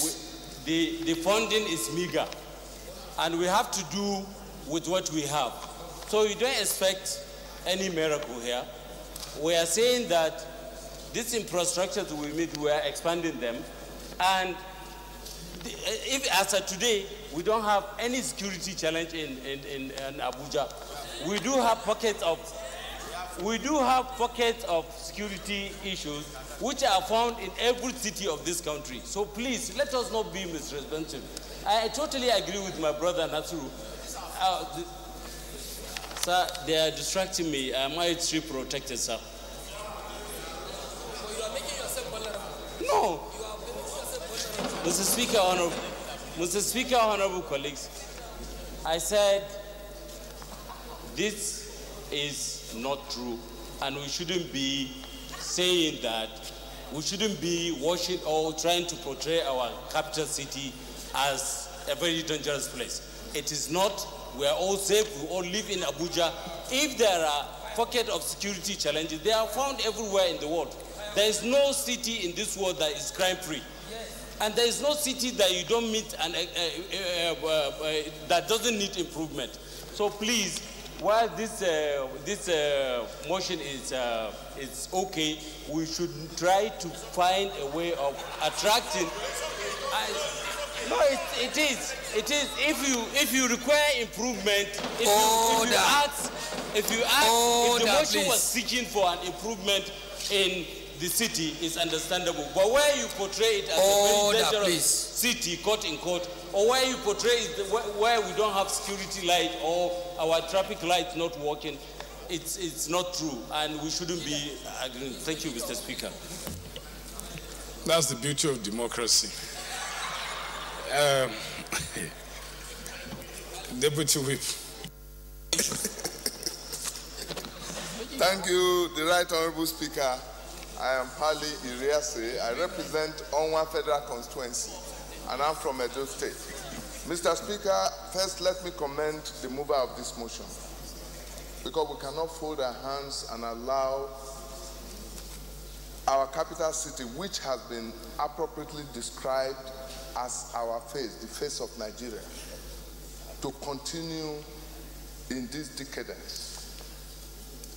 Mr. Speaker, I want to let this House know or remind us that the FCT is basically treated like a state in the allocation of, the resources of this nation.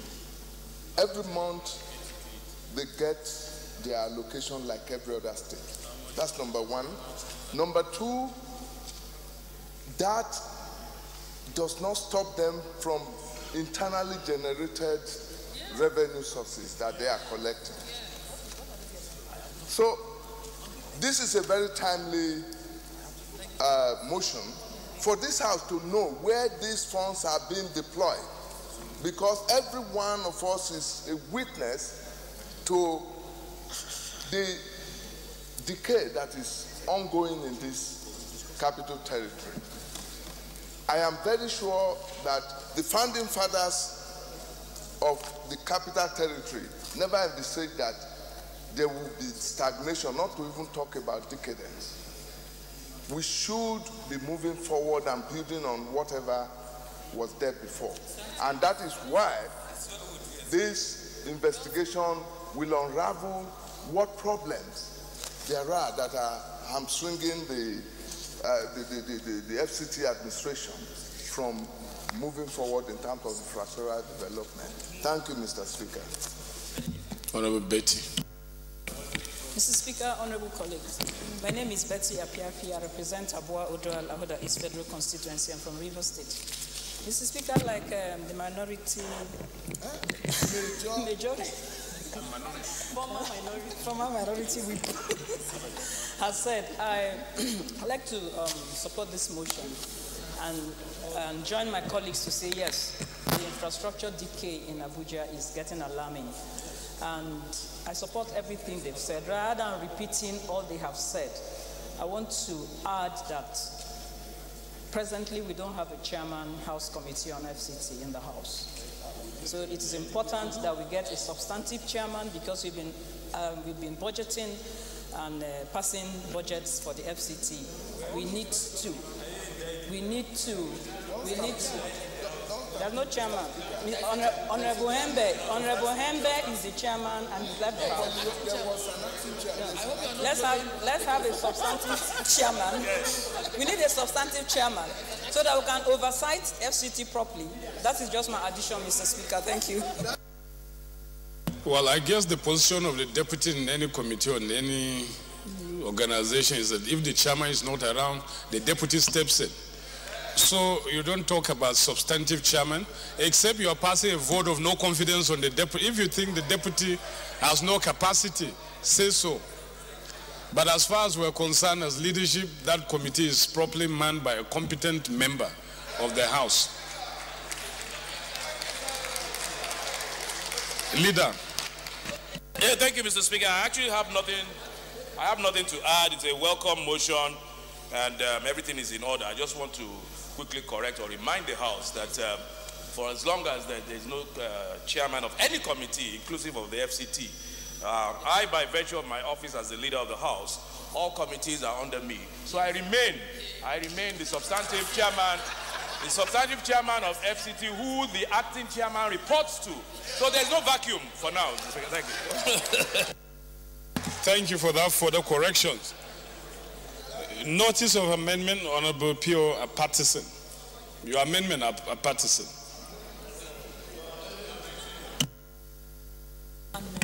Thank you very much, Mr. Speaker. I'm Comrade Peter Ohiozoje Patterson, MNI. I represent the great people of Akoko Edo Federal Constituency. I am from the cradle of one man, Edo State. Mr. Speaker, I want to commend you for the very wonderful way in which you have been steering the affairs and activities of this House.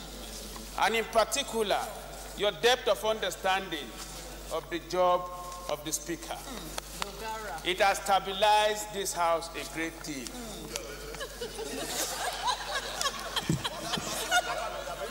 Mr. Speaker, my amendment is in respect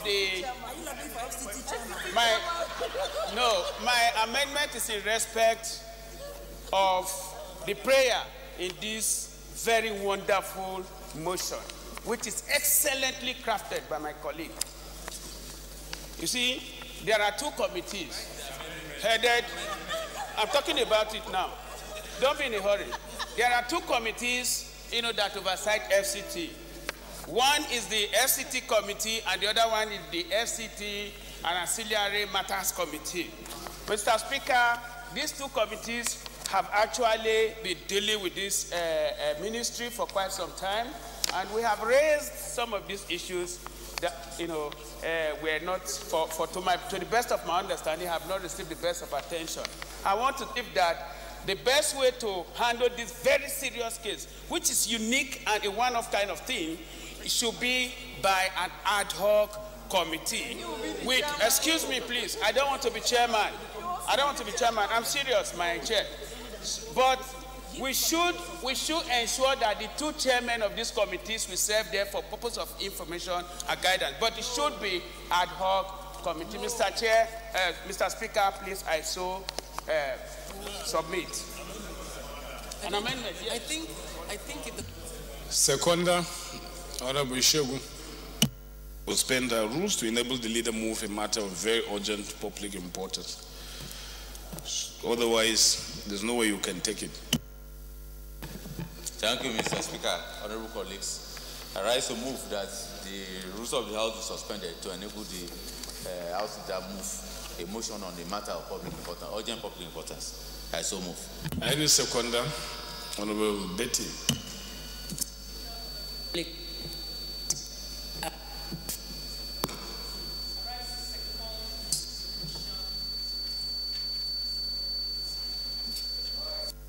Those in favor of the motion say aye. Those against it say nay. Ayes have it. Leader, you can now raise the matter. Thank you, Mr. Speaker, honorable colleagues. Let me thank the House and Mr. Speaker for your kind indulgence in allowing me to move this motion of urgent public importance.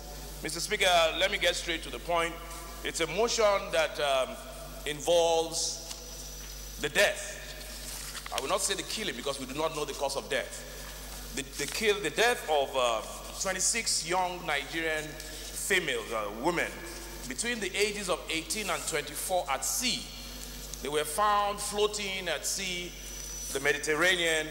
It's been reported in the news in the last 1 week. CNN, BBC, it's major front burner of international news. Mr. Speaker, I ask that I be allowed to move this motion and add more flesh to it. I so move. Ladies second, Honorable EJ.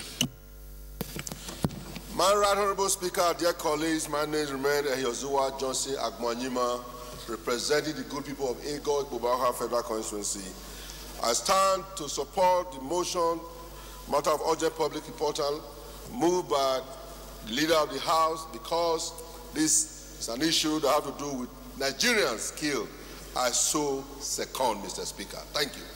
Those in favor of the motion say aye. Those against it say nay. Ayes have it.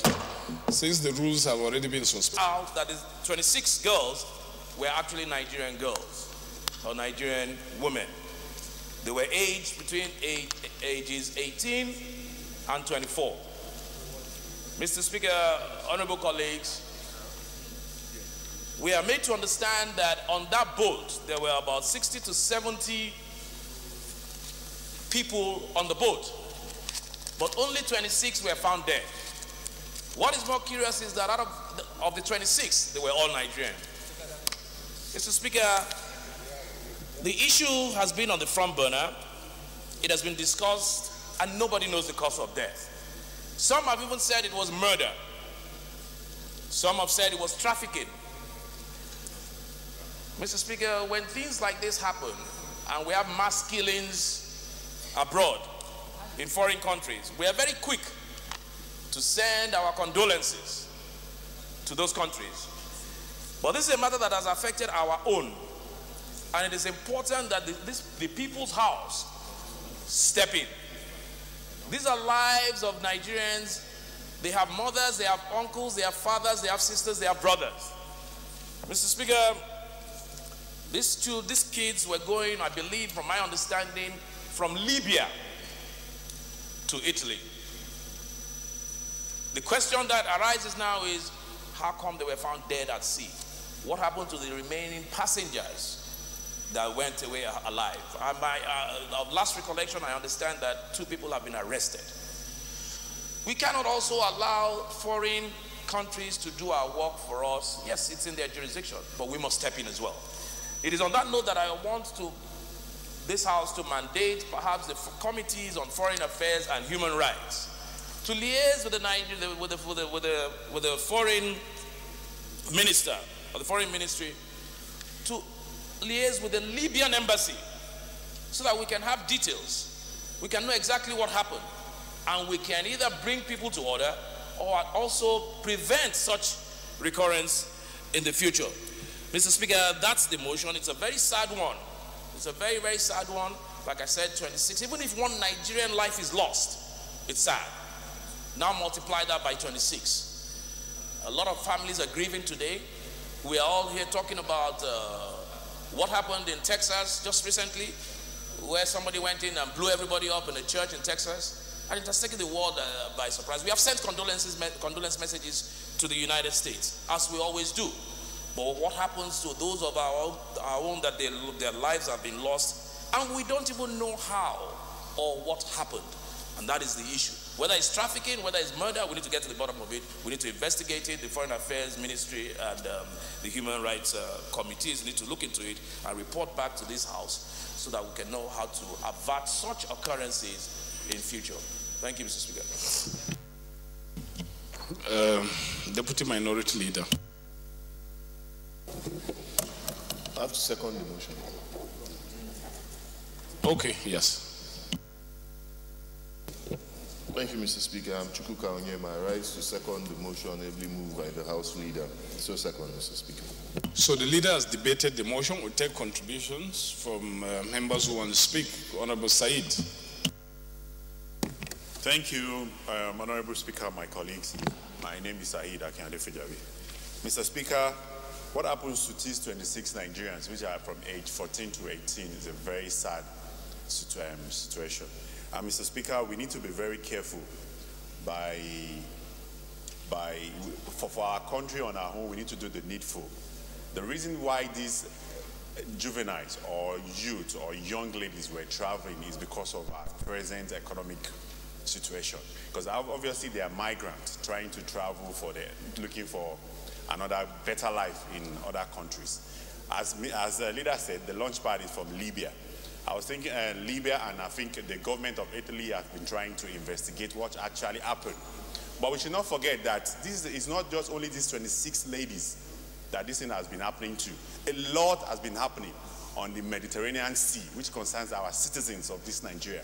So we need to go down and see the reason, the fundamental reason why this thing is actually happening to us in the country. Because even if you finish about investigating this about this 26, much more are still out there, still trying to make the same trip to these European countries. So it's very germane and very key and very important for us as a nation to understand that we need to stop this thing, these menace to continue to be happening. Mr. Speaker, honorable colleagues, I want to thank the leader for raising this important, very, very, very important motion this morning, and to employ our government to come out with more awareness through other government agencies to the reasons why they should not travel through this route. Thank you, Mr. Speaker. Betty. Not Betty, Benny. Honorable Benny La, I represent Langton North and South Federal Constituency of Plateau State. Mr. Speaker, I stand to thank the leader for bringing this motion here today. If he hadn't done so, millions of Nigerians would be wondering why a matter so important as this has not been debated before the House. Mr. Speaker, the issue of human trafficking is not a new issue. This is an issue that has been with Nigeria for decades, and unfortunately, the rate of human trafficking is increasing rather than decreasing. Mr. Speaker, what happens normally is young girls are lured into believing that there are better jobs for them in Europe. These girls were probably promised juicy jobs. They will not know that they're going there as sexual slaves in most cases, or they're being sexually trafficked until they get to the destination, or they're handed over to whoever is facilitating such illegal movement, that they're aware of such acts. Mr. Speaker, human trafficking has cost Nigeria millions and millions of naira and lots of lives, especially that of women, young women, and even young boys these days. But unfortunately, Mr. Speaker, the trend is continuing and growing in numbers. It's a profitable business for many people. Now, the National Assembly has passed the law against human trafficking, and we have an agency that deals with human trafficking. But unfortunately, this agency is very poorly funded. And this agency is not able to tackle human trafficking at the rate at which it's supposed to. Mr. Speaker, I want to ask or implore the House to please ensure in the 2018 budget that there is an emergency funding for NAPTIP. Because NAPTIP needs to address the situation all across the country. Even in my constituency that was previously safe, girls are being trafficked every day to Port Harcourt and Lagos. In their numbers, buses and buses of girls and young boys to other places. Yes, to Port Harcourt and Bayelsa. So, Mr. Speaker, I really want to see that this National Assembly does something in this year's appropriation to help NAPTIP to tackle this crime. But I'm happy that NAPTIP has approached the United Nations to probe this incident, and we're awaiting the report of the United Nations report. Thank you, Mr. Speaker. Honorable Betty.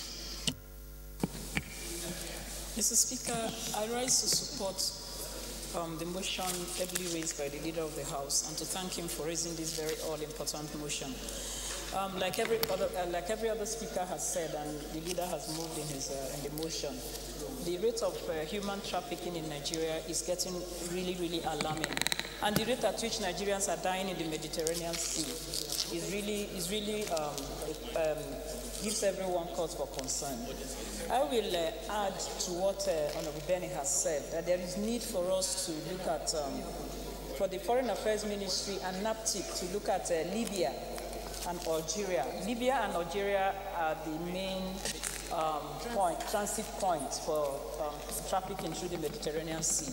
And there's really need for us, including the committee that's going to look into this, investigate this issue. There's really need for us to look at what can be done from these transit points of Libya and Algeria to see how we can work with these governments to stop. Because I'm sure even if we go to Libya today, we'll still see loads and loads of Nigerians waiting to be trafficked. And it's better for us to go there and bring them back home than letting them die in the Mediterranean Sea. That's just what I want to add. Thank you very much. Honorable Ebenidium. Thank you, Right Honorable Speaker. I remain Omoside Gabriela Ignadion, representing the people of Ovia Northeast and Ovia Southwest Federal Constituency of Edo State. Firstly, let me thank the Leader of the House for moving this very important motion. I would say this motion affects my constituency greatly and Edo people as a whole, and that is why I'm standing up today. Just about a week ago, I had a member of my constituency call me, a youth from my village precisely, telling me that he was in Libya and would I please send him the sum of 180,000 naira to assist him to be able to cross the Mediterranean to go across to Italy. And my conscience, not that I could not have sent him the money, but my conscience could not allow me to. I told him to come back home and let us see what we can do to assist him. Edo State has had a serious issue in the past with human trafficking. As a matter of fact, we happen to be one of the, I would say the #1 state when it comes to female trafficking. A lot was done about it previously, and unfortunately, once again, it's rearing its ugly head. So many young girls are lured into this very unholy trade where they're made to sign and do all sorts of things, and their families are aware that they're going across the Mediterranean to Italy to go and engage in prostitution. It is sad that young girls have now seen this as the only option left to them. And it is sad that a lot of Nigerians see that they do not have hope in this country anymore, but decide to risk their lives knowing fully well that it is a risk that they're taking to cross the sea, whether they make it there or not. Even 2017, there's nothing, no budget for youth development in your Ministry of Youth. So how do you want our youth to cope after graduation from universities, from polytechnics? No job, nothing for them to do. So they are easy prey for people that want to make them to try to migrate. They are easy prey for them to lure to prostitution, to other things. We are talking of people that are dying daily in the Mediterranean Sea. There are more than thousands. Every day they are dying there. It's only 26 or 76 that we had about now. What about even people that were even intentionally recruited for prostitution in Italy? Those people, they gave them passports, they give them traveling documents, sign agreement. Daily they are traveling to Italy. And if you watch Facebook, you see how their masters are maltreating them, turning them to sexual slaves. Mr. Speaker, sir, Nigerian youths are suffering. It is high time we decided to do something to ameliorate the suffering of our youth in Nigeria. If we say we want our youth at the bedrock of nation, they are the future leader. How are we developing these our future leaders? When most of them are dying in the Mediterranean Sea, when most of them are turned to prostitution, to prostitutes, when most of them are now prostitutes abroad. Mr. Speaker, sir, Nigerian government should do something. It is now that we should do something for our youth to be gainfully employed, to discourage, if necessary, we have to go on the aggressive sensitization of youth to discourage them that there is no better place like Nigeria. There is no place where they can thrive like Nigeria. That they should refuse when they are being deceived to travel abroad, that they are greener pastures. Thank you, Mr. Speaker. Honorable Lovett. Thank you, Mr. Speaker. I remain Chief EDC Lovett. I represent the good people of Ethiopia, East and West Federal Constituency of Delta State. Mr. Speaker, honorable colleagues, I'm Honorable Chief. Mr. Speaker, I rise on my feet today, first of all, to commiserate with the families, even though they are yet to be identified, the families of these 26 women that was lost in the sea, and also to commiserate with Nigerians as a whole, because it's our sisters, our daughters, our mothers that has been lost in this unfortunate incident. Mr. Speaker, honorable colleagues, while I align my thoughts with the issue of aggressive campaign to be carried out to sensitize our people, I also want to align my thoughts with the contributions that has been made also by my colleagues for government to begin to aggressively engage our youths. It is because of the issues we have in the country today that has necessitated the departure into looking for greener pastures in foreign lands. Mr. Speaker, honorable colleagues, one will begin to think, how did these people get to that point? Don't we have border securities and border patrols anymore? How did they get to that point? The same way they have left unaccounted. I'm very sure it is the same way unaccounted, unidentified people has invaded this country without our knowing. And this brings us back to the issue of our border and our border issues. Mr. Speaker, honorable colleagues, I've just been educated that most of this migration is being done to Niger, from Niger to Libya, and from there to other European countries for greener pastures. I think it's time we begin to have a clear blueprint of how people are being migrated out of this country and how they are being, how they find their way into this country, so that we may begin to address some of the fundamental issues that has to do with security and insecurity in this country. I so contribute. Thank you, Mr. Speaker. Honorable Hassan. Well, Mr. Speaker, honorable colleagues, Hassan Saleh, representing ADO Ogbalibo of Federal Constituency. Mr. Speaker, I'm from Benue. Mr. Speaker, I think everybody that has spoken in favor of this motion, and the motion should pass. But then, what is most essential is the prayer of this motion. The prayer is saying that the government of Nigeria should liaise with the Libyan government to know why Nigerian citizens should face that kind of punishment. Mr. Speaker, like the previous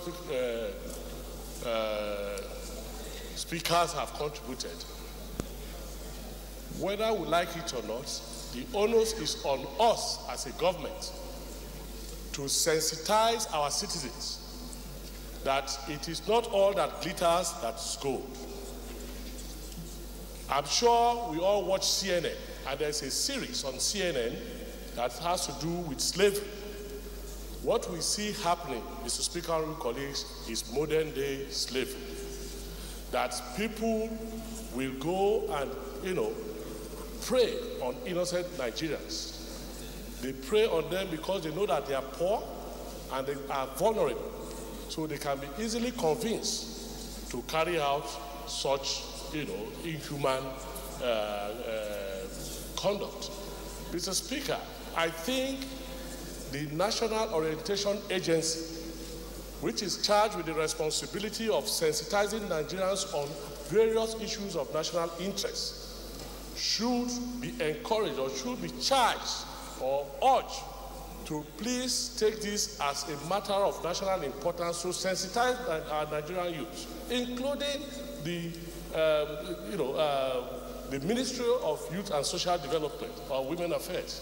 They must let our people know, our young ones know, that it is just not possible to migrate migrate by road or even by, in fact, it's on foot.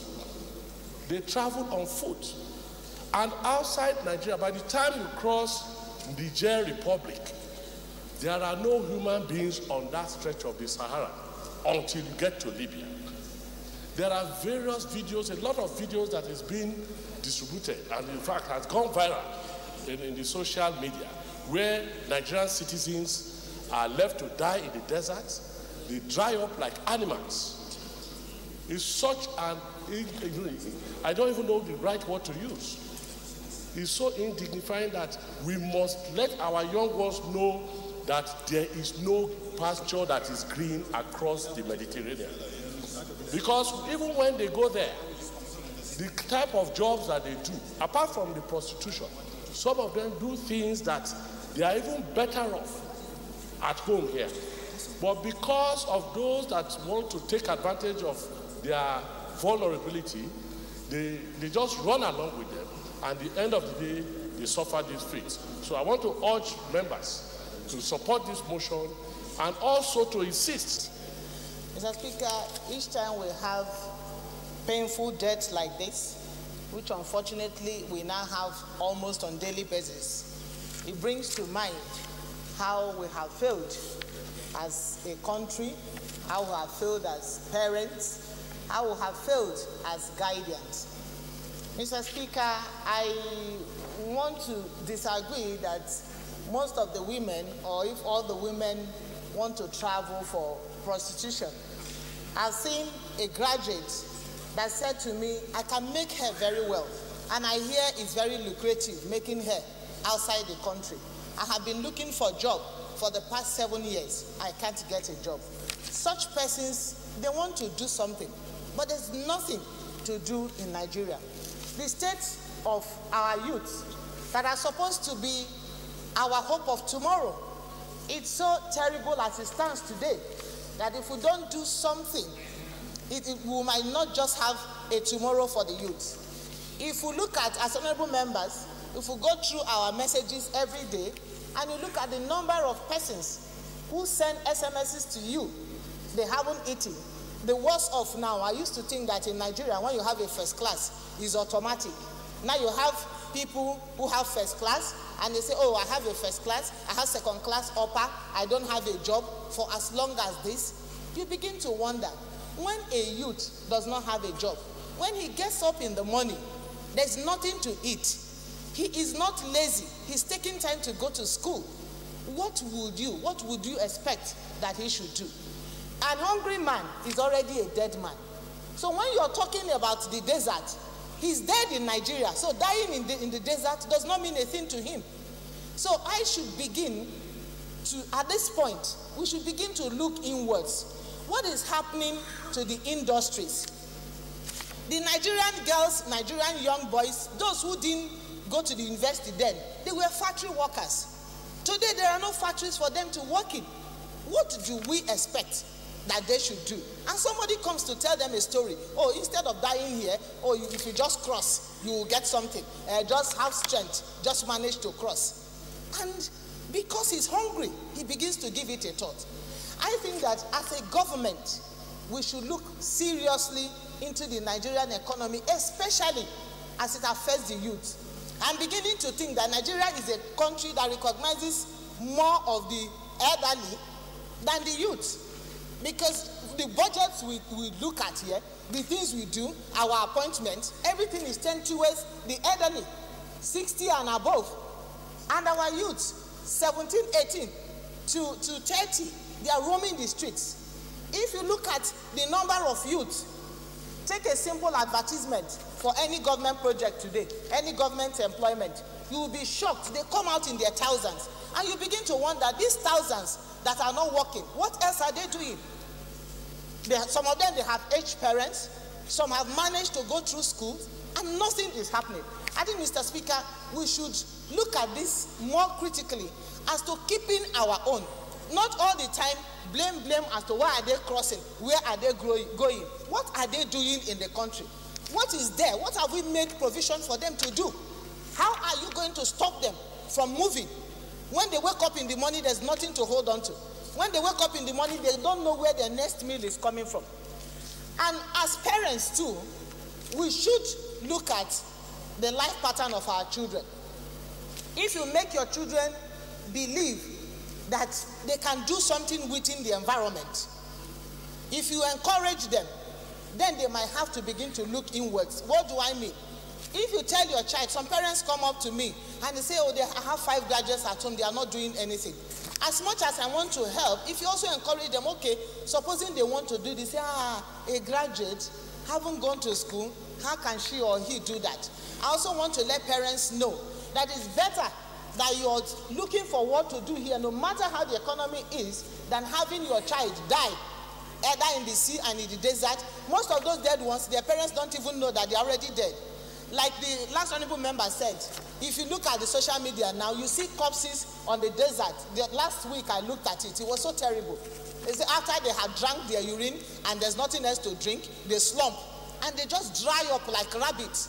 And the man who went to the desert was counting them in their hundreds.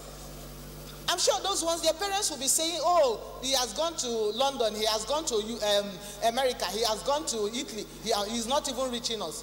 So, Mr. Speaker, I want this House to take a second look at what is happening to us as a country and happening in the life of our future generation. Thank you, Mr. Speaker.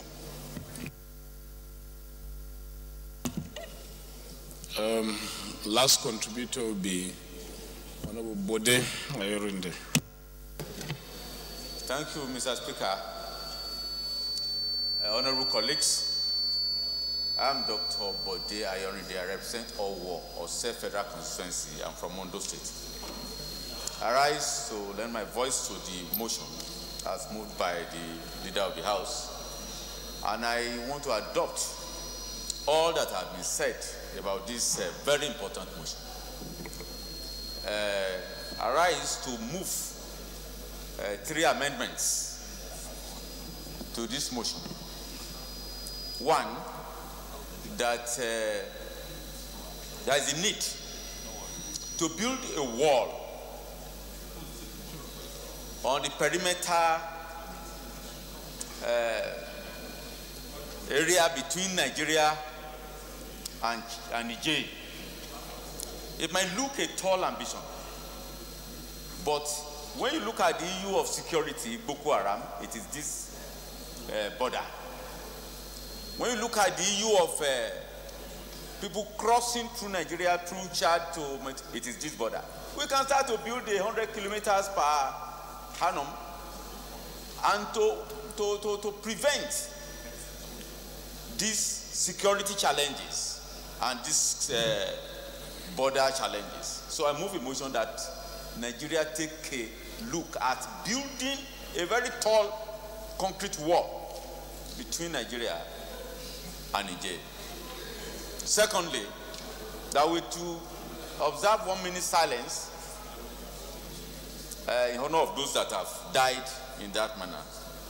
And thirdly, that we should declare a state of emergency on unemployment in Nigeria so that the government that we are parting can take a proactive measure on the unemployment of our youth. I so move.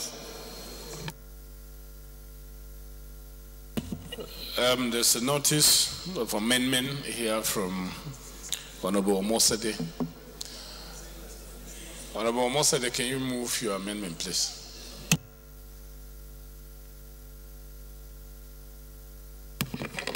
Thank you, Right Honorable Speaker.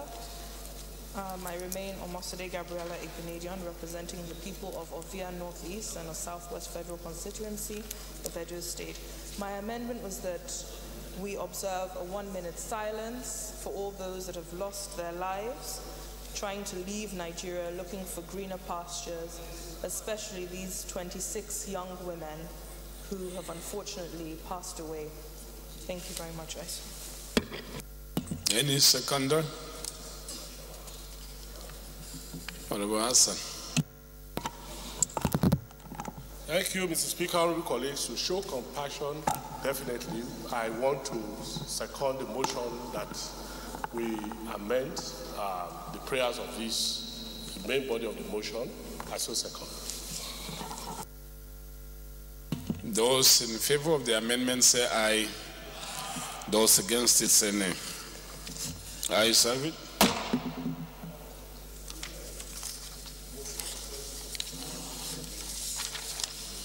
Those in favor of the motion as amended say aye.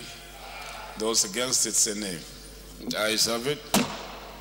So may we please rise to observe a minute's silence as prayed for in the motion.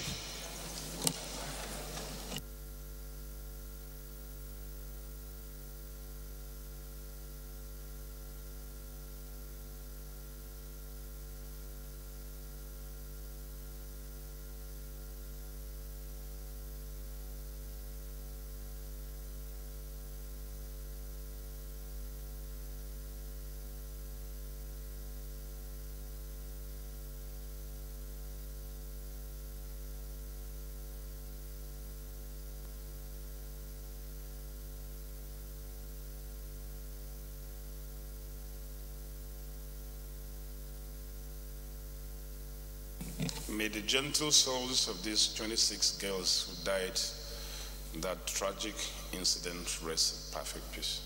Amen.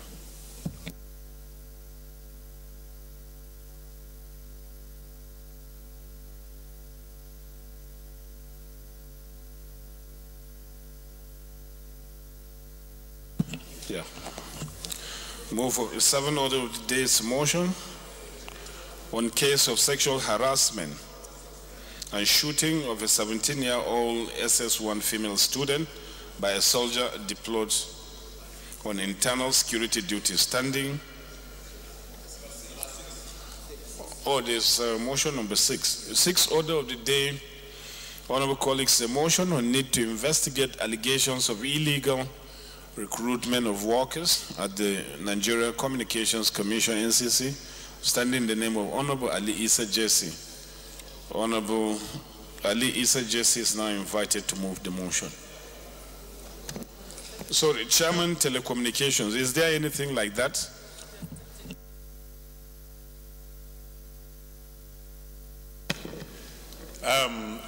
Honorable Speaker, to my knowledge, there's nothing like that happening so far, but I'm going to find out and report back to the House. So Chairman moved that was suspended, and please, before you list it, let's be too sure. Thank you, Right Honorable Speaker.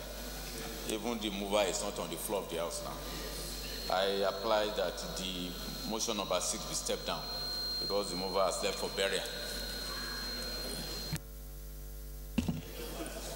Motion stepped down by leave of the House.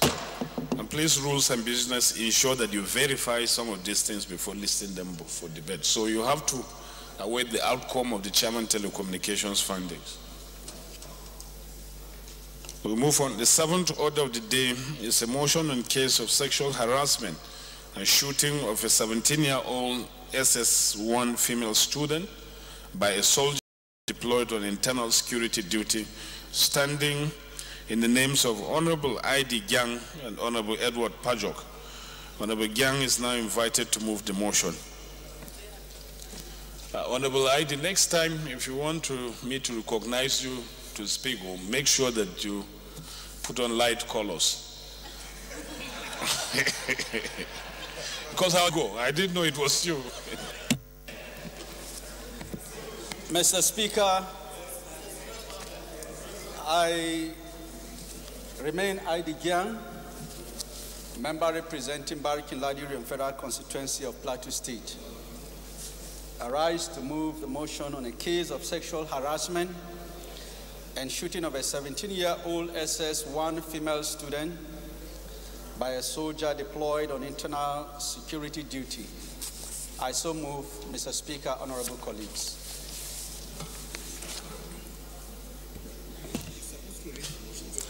Honorable I.D., you have not taken the motion. You have to read the entire motion before call for the seconder. Thank you, Mr. Speaker. Mr. Speaker, honorable colleagues, like you have just observed that I'm wearing dark colors, Mr. Speaker, it's because I have tears in my heart, and I rise with these tears in my heart to say, Mr. Speaker, that Plateau State is bleeding. Mr. Speaker, Plateau State is bleeding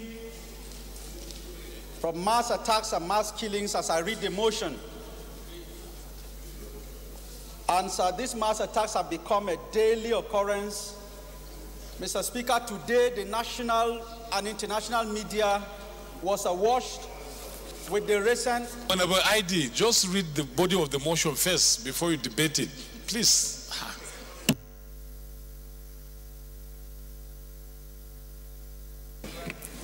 The House notes that the military is massively engaged in internal security operations across the nation as part of the commitment of government to live up to its foremost constitutional responsibility of ensuring the well-being, safety, and security of citizens.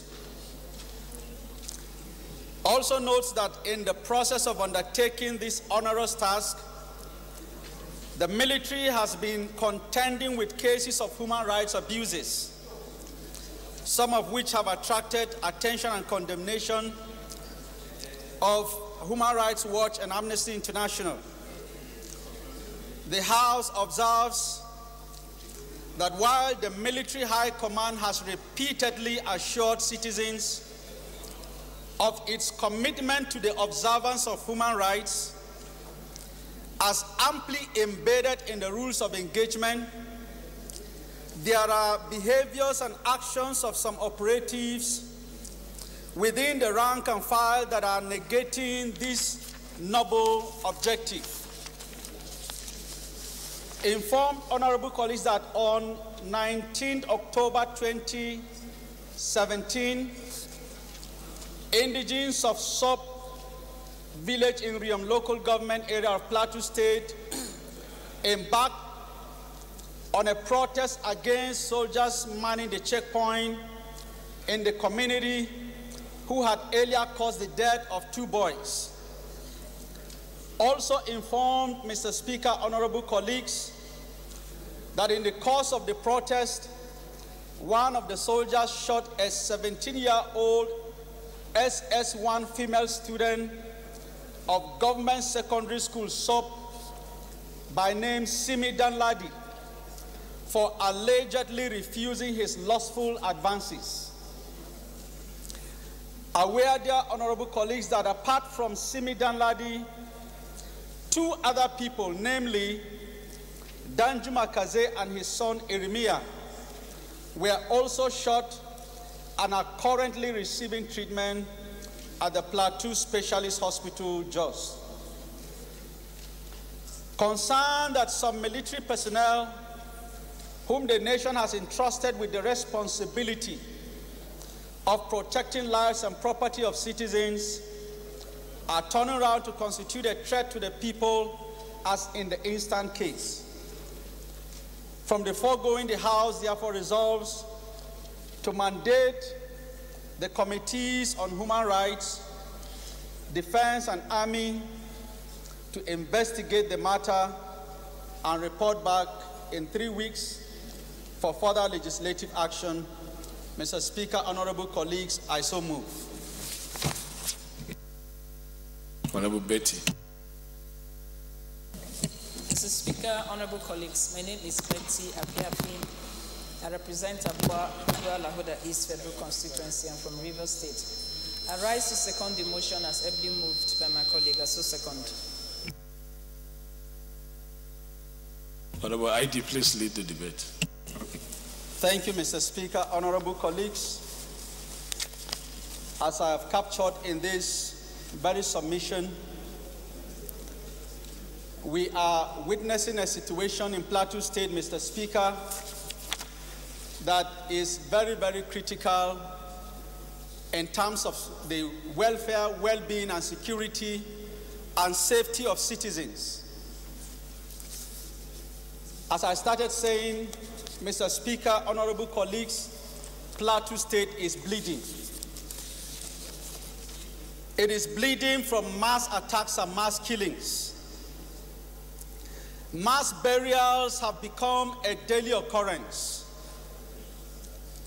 Mr. Speaker, today, the national and international media was awash with reports of 11 youths, very vibrant young men, that were ambushed while returning home from market. And the 11 young men that were killed are further to what happened last week in Bassa local government of Plateau State, where over 27 persons were killed in a classroom where the military had advised them to go for safety. While in that classroom, supposedly to be protected, they became victims of a mass slaughter. And that is the situation in Plateau State, and we are bringing this motion particularly in the instant case where there was a protest in sub-village and the villagers were protesting because 2 boys were compelled by the personnel that were at the checkpoint to check a well for them, and the boys went in and died. And they were compelling another set of boys to go into the same well. As a result of that, there was a protest by the community. This girl that is now in hospital was among the victims, and when I visited her in hospital, she narrated her case that the soldier that shot her had persistently been asking her, harassing her sexually. But because of her resistance, he told her verbally that she will see. And during that protest, he went and shot this lady. He was to shoot her again. It took the intervention of another sympathetic soldier to prevent this other person from killing her. The lady is available, and the investigation will reach her so that we get more information from her concerning the conduct of this very personnel. And Mr. Speaker, the military high command has been doing its best to ensure that it lives up to its reputation as the Nigerian army that has respect for human rights. But there are some within the rank and file that are negating these very noble objectives of the military high command. And this motion is intended to ensure that action is taken so that the reputation of the Nigerian army will now not go down the drain as a result of the activities and actions of a few bad elements within the army and the military generally. And Mr. Speaker, because of this situation, the situation in Plateau State is now very critical. It is a very, very critical situation that this House needs to intervene as the House of the Nigerian people. And that is why we have raised this motion, and I will yield the floor to my brother, Edward Pojok, to further make comments, Mr. Speaker, on this very submission. Thank you, honorable colleagues, as you support this motion, that this matter be thoroughly investigated so that we put an end to the human rights abuse by some elements within the army and the military generally, so that we preserve the reputation of the Nigerian military. Thank you, honorable colleagues. Honorable Pojok. Thank you, Honorable Speaker, honorable colleagues. Mr. Speaker, my colleagues, my name is Edward Pojok. I represent Jos South and Jos East. Mr. Speaker, part of the prayers, or the main prayer, is asking that some of the committees of the House investigate the matter.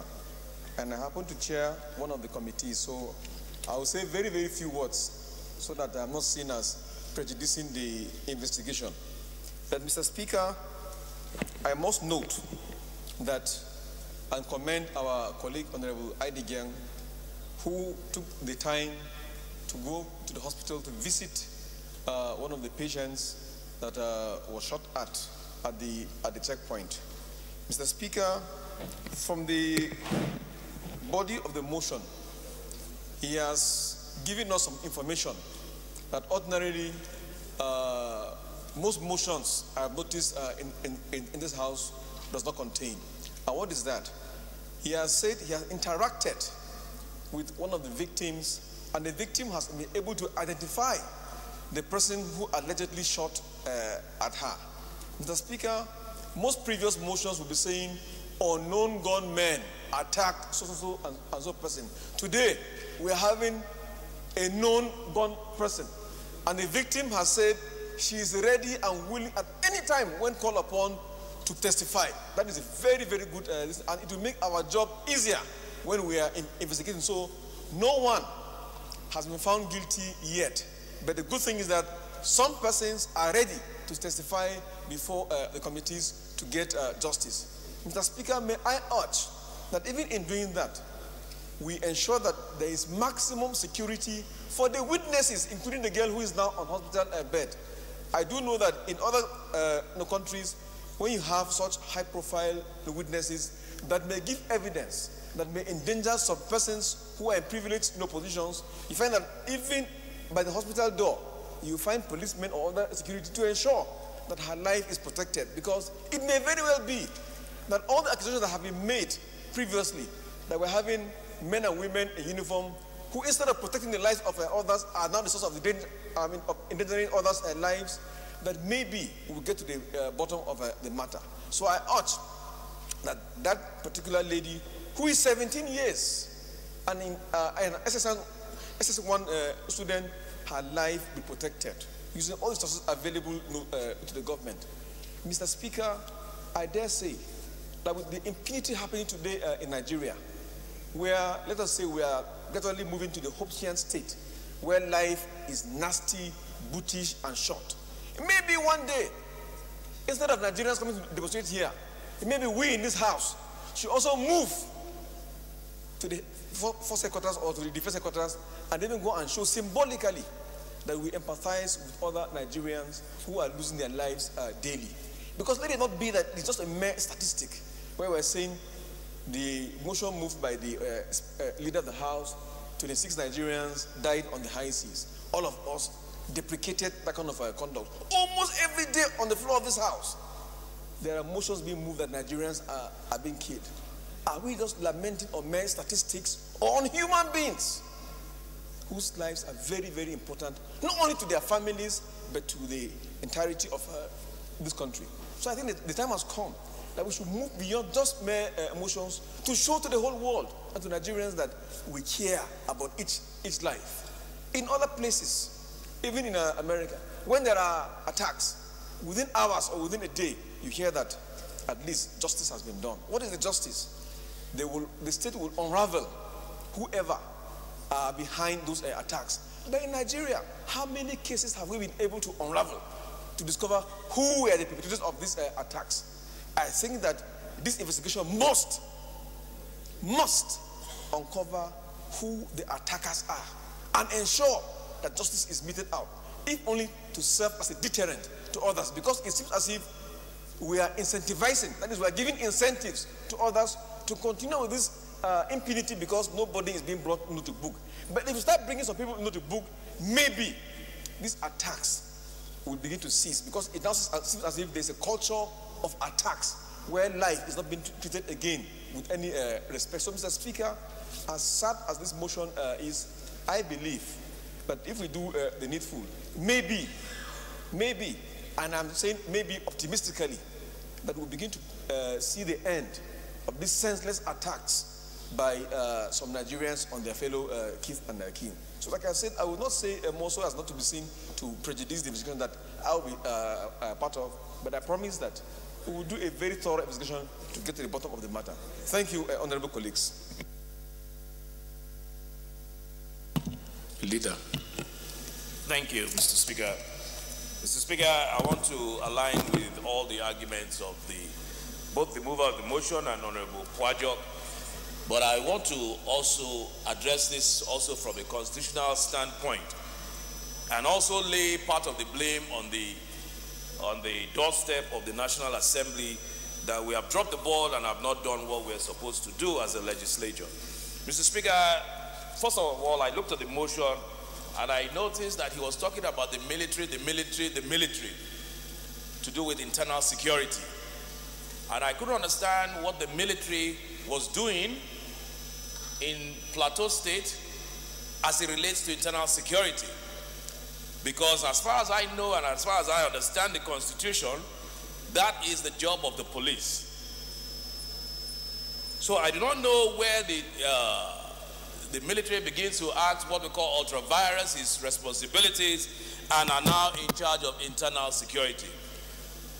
From the provisions of our Constitution, Mr. Speaker, in Section 217, the military is designed and set up for the purposes of external aggression, to defend Nigeria from external aggression and to protect its territorial integrity. But there's a leeway. There's an opening somewhere in Section 217, which is subsection 217(2)(c), which says that the military can also be used to suppress insurrection and act in aid of civil authorities to restore order. But, Mr. Speaker, that if the military is to exercise that power, the section also says it is subject to such conditions as may be prescribed by an act of the National Assembly. In other words, even in using the military to perhaps aid other authorities, the use of that military for that purpose, which is not its main core purpose, must be subject to an act of Parliament. So where is the act of Parliament that restricts the use for that particular purpose in Plateau State or any other state? If that had been there, perhaps we would not have as many killings or reckless killings or abuse of human rights as we have now. That is why I said part of the blame is to do with the National Assembly. So I think it is a call upon us as legislators to very quickly provide with the executive with an act that will limit the use, perhaps its time, curfew, or what they can do. Can they carry guns or whatever it is we need that can curb this use, these incessant killings of civilians. So I think it's, and I will encourage the mover of the motion, to sit with some of our members across board to bring up an act or a bill that will very quickly clip the wings of the military. You can use the military, and that is the constitutional responsibility of the military, for external aggression and the rest of it. But when it comes to internal use, it has to be backed by an act of the National Assembly. Mr. Speaker, honorable colleagues, I'm also not sure, it's also an opportunity for this House, because he talks about sexual harassment. The question is, what is sexual harassment? Do we have a law, a comprehensive law that defines what sexual harassment is? Because without that law, it becomes very subjective. You can accuse the military man of sexual harassment, and he will tell you that no, he didn't sexually harass anybody. In the absence of a codification of the meaning of sexual harassment. If I tell you, oh, you look nice today. If I walk into this place and I tell Honorable Egwidedion, oh, I like what you're wearing, you look nice. That can be sexual harassment for some people. So it's important that we codify and establish what exactly is sexual harassment. Because if you leave that window open, that is when people like the military man that you talked about can even wriggle out of it and say, no, I did not do that. So, Mr. Speaker, honorable colleagues, I welcome the motion, I support it fully, but I had a bitter experience of this in my very constituency. At a point, I'm from Yola in the part of Northeast, military personnel that were deployed to maintain peace in my area. A young lady reported a matter to a military personnel that one guy had just stolen her own handset. And before we realized, that military personnel went ahead, because that lady was his girlfriend, and went ahead and beat the hell out of that young man to death. And it was very sadistic, and then the entire community wanted to revenge and trying to see how they could, and it could cause issues. Our leaders, our traditional leaders, stakeholders had to intervene. So these things, it's not only in Plateau State, it's virtually everywhere. And therefore, I will be very happy that this motion is actually taken seriously and be investigated, so that people who are asked to please guard the lives of people should do this within the rules of engagement. Because you have guns, you cannot go ahead and begin to shoot people just because you feel you have the gun in your hands. I think if that is done, so long as this investigation is done and the people are called to order, they should be dealt with seriously, so that these things should not continue in other parts of the country. That's my contribution, Mr. Speaker. I so. Honorable Betty. Mr. Speaker, honorable colleagues, my name is Betty Apiafi. I represent Aboa Odoala, Huda Federal Constituency from Rivers State. Mr. Speaker, it's obvious that Nigeria is gradually becoming a military state. Like the majority leader has said, we are using the army excessively in doing internal security in Nigeria, which is actually a big problem for us as a nation. We have reduced our police force to become traffic wardens and bodyguards and roadblock maintenance people. We should use more of the police to solve the internal problems of internal security problems of the nation and restrict the army to the barracks. There are too many military operations going on everywhere in Nigeria. And unfortunately, when you have excessive military operations, the people that suffer are women, because you have a lot of rape issues whenever you have military in excessive use in the internal operations of a nation. So please, it is important that the executive is called to adhere strictly to the constitution provision of the Federal Republic of Nigeria, to use the police to solve the internal security problems of the nation. Because all we are doing is using the military force to hear of Operation Python Smile. Python is dancing all over the Niger Delta and smiling in some other places. And I mean, the name alone, Python. In their presence and with their presence. I mean, in their presence and with their knowledge. So, Mr. Speaker, I want to also investigate that and have them report back to the House. That's the special task force in Plateau State. Thank you. Any seconder? Honorable Betty.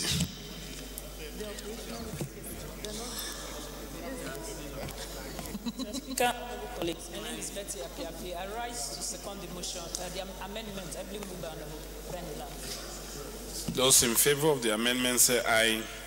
Those against it say nay. Ayes have it. Those in favor of the motion as amended say aye. Those against it say nay. Ayes have it. Eighth order of the day, honorable colleagues, a motion on need to audit. On the need to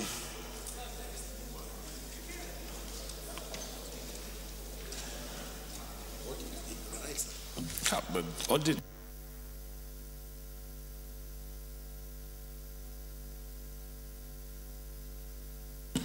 Eighth order of the day is a motion on the need to audit. I was wondering whether that audit is a misstatement of investigation.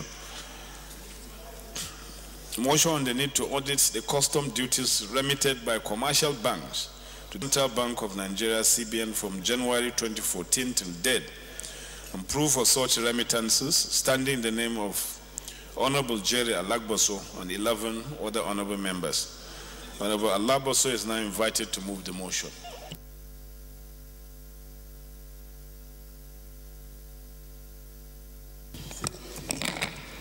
Thank you, Right Honorable Speaker and my colleagues.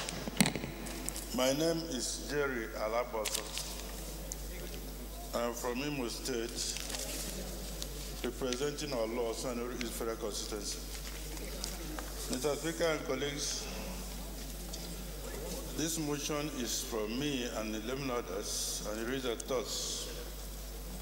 Need to audit the custom duties remitted by commercial banks to the Central Bank of Nigeria, CBN, from January 2014 to date, and proof of such remittances.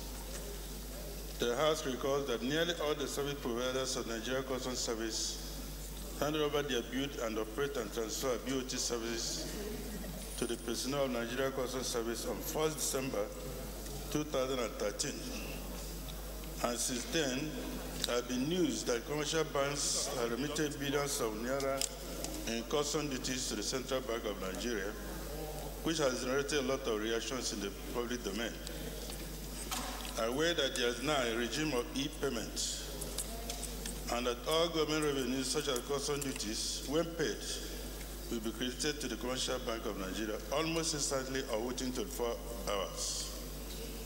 Also aware that banks now provide online all the forms apply for the importers, and so banks should not delay or hold on to government revenues, especially custom duties, in order to shore up their deficit base, liquidity, or balance in their residual accounts, or divert to invest them for some quick returns on investments.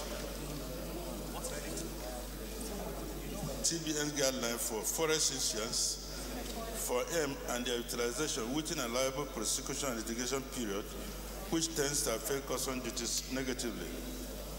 I resolved to mandate the Committee on Custom Exercise to audit the custom duties remitted by commercial banks to the Central Bank of Nigeria, CBN, from January 2014 to date, with a view to obtaining proofs of such remittances from the Central Bank and report back within 8 weeks for further legislative action. I so move, Mr. Speaker and colleagues.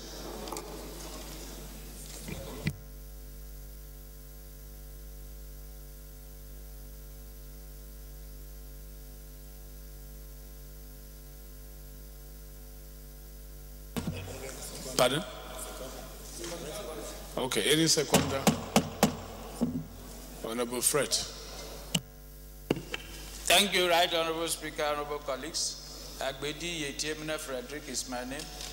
I represent Sagbama Kremo Federal Constituency. Izonkome, I'm from Bayelsa State. Mr. Speaker, I rise to second the motion, ably moved by my chairman, Honorable Alagboso. I so second.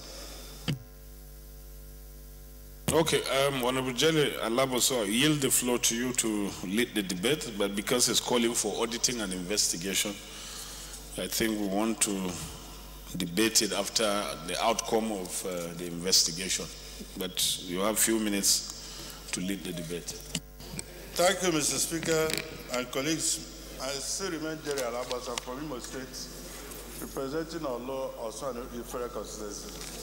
Mr. Speaker, as a way of shedding a historical light to this motion, and as a matter of trade policy and import guidelines, please record that before 2014, Mr. Speaker, the federal government of Nigeria had an agreement with some service providers who were providing scanners for examination of containers at the seaports, especially to dictate concealment.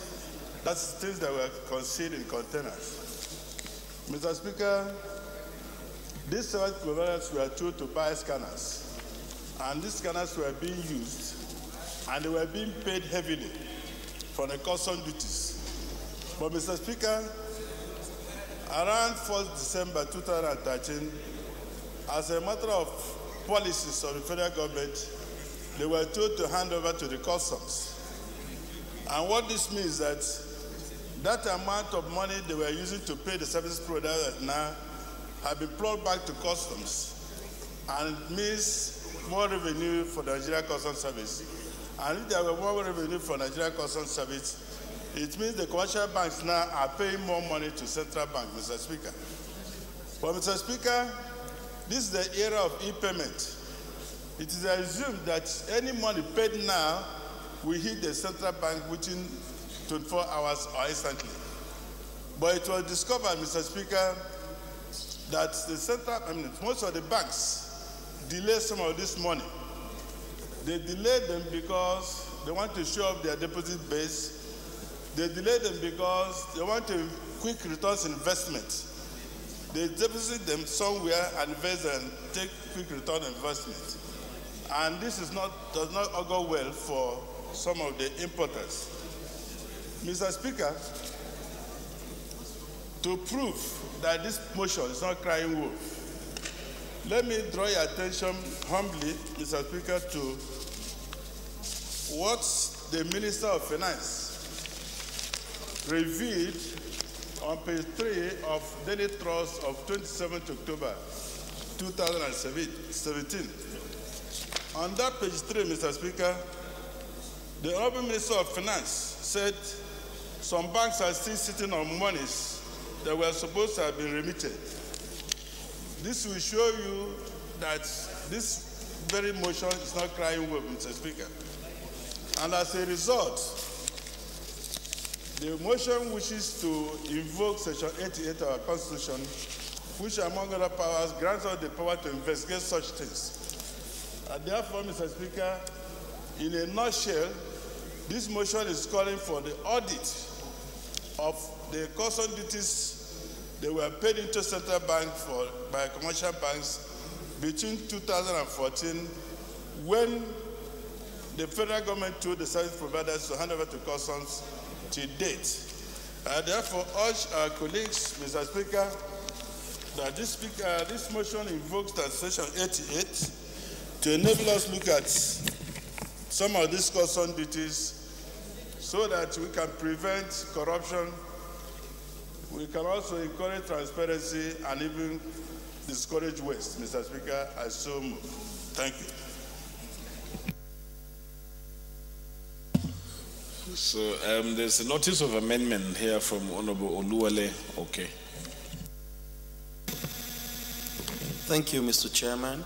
Sorry, Mr. Speaker, sir, my fellow colleagues. I am Oluwole. Okay.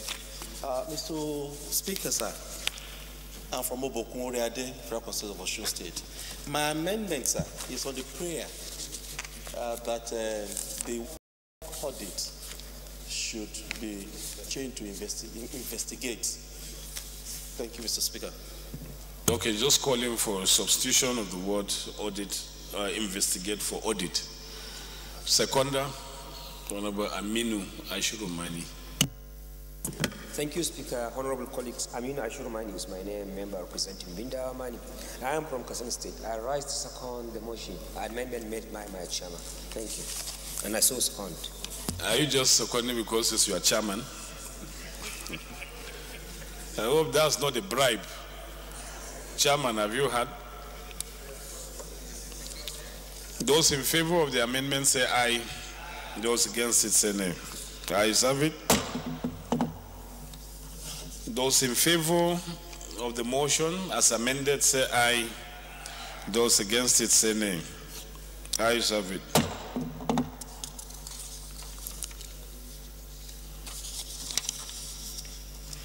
Ninth order of the day, honorable colleagues, is a motion on need to name the Federal University, Dusema, as Mohammed Dikko Federal University, Dusema, standing in the name of Honorable Danlami Mohammed. Honorable Kulfi is now invited to move the motion.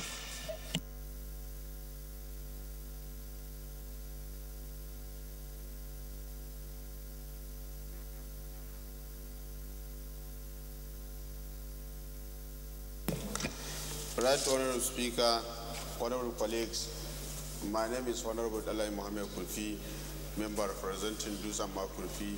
I am from Katsina State. Need to name the Federal University of Dusama as Muhammad Dukku Federal University Dusama. The House notes that the Federal University Dusama Puduma was established in 2010, but academic activities actually commenced on February 15, 2011, with the appointment of Pioneer Vice Chancellor of BC and the Registrar.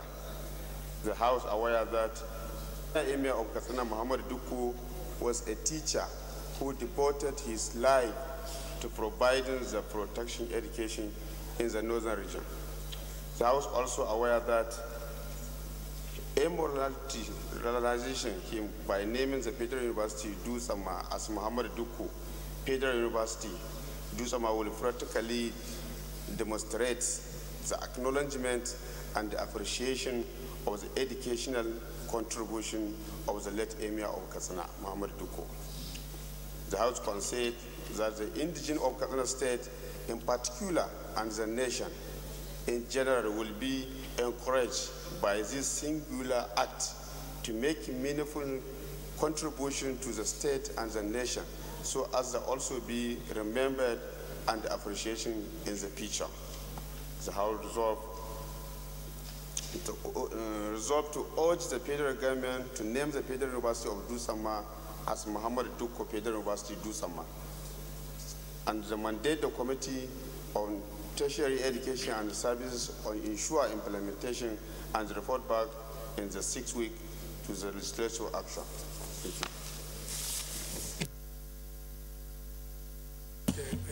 you.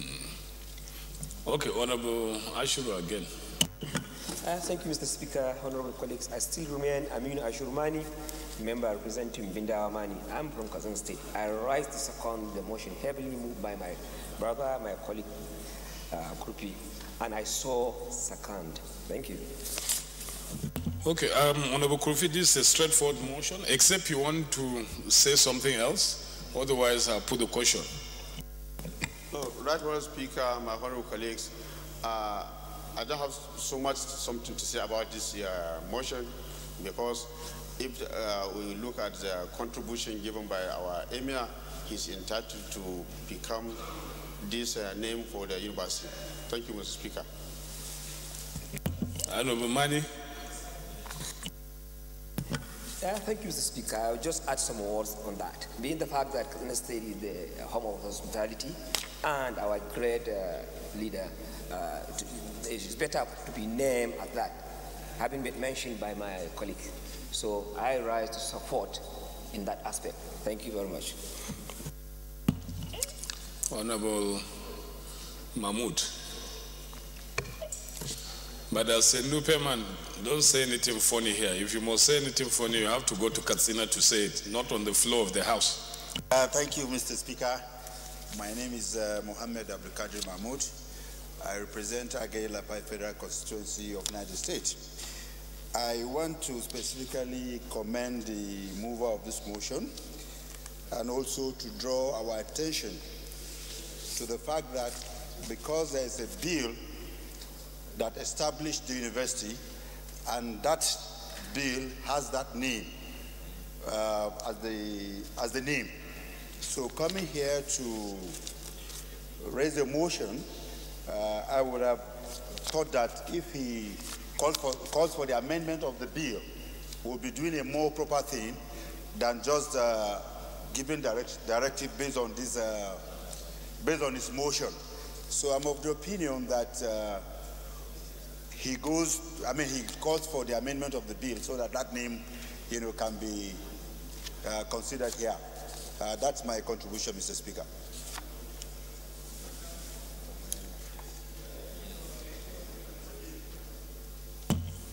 I put a question. Those in favor of the motion say aye.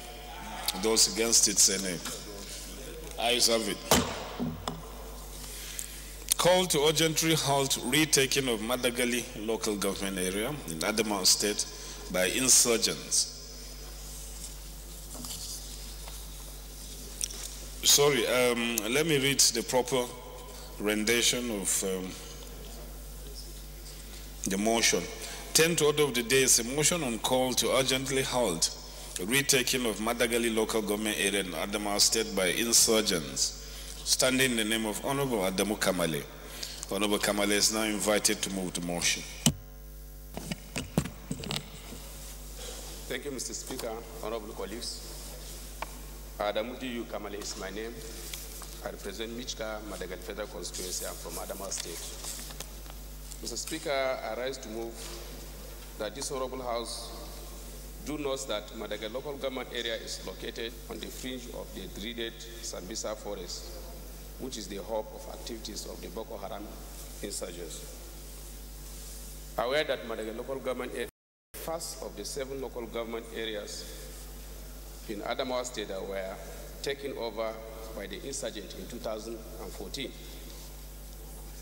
Also aware that before the retreat of the insurgents, the local government suffered protracted occupation, while its villages bordering Sambisa forest have never witnessed true peace since 2014.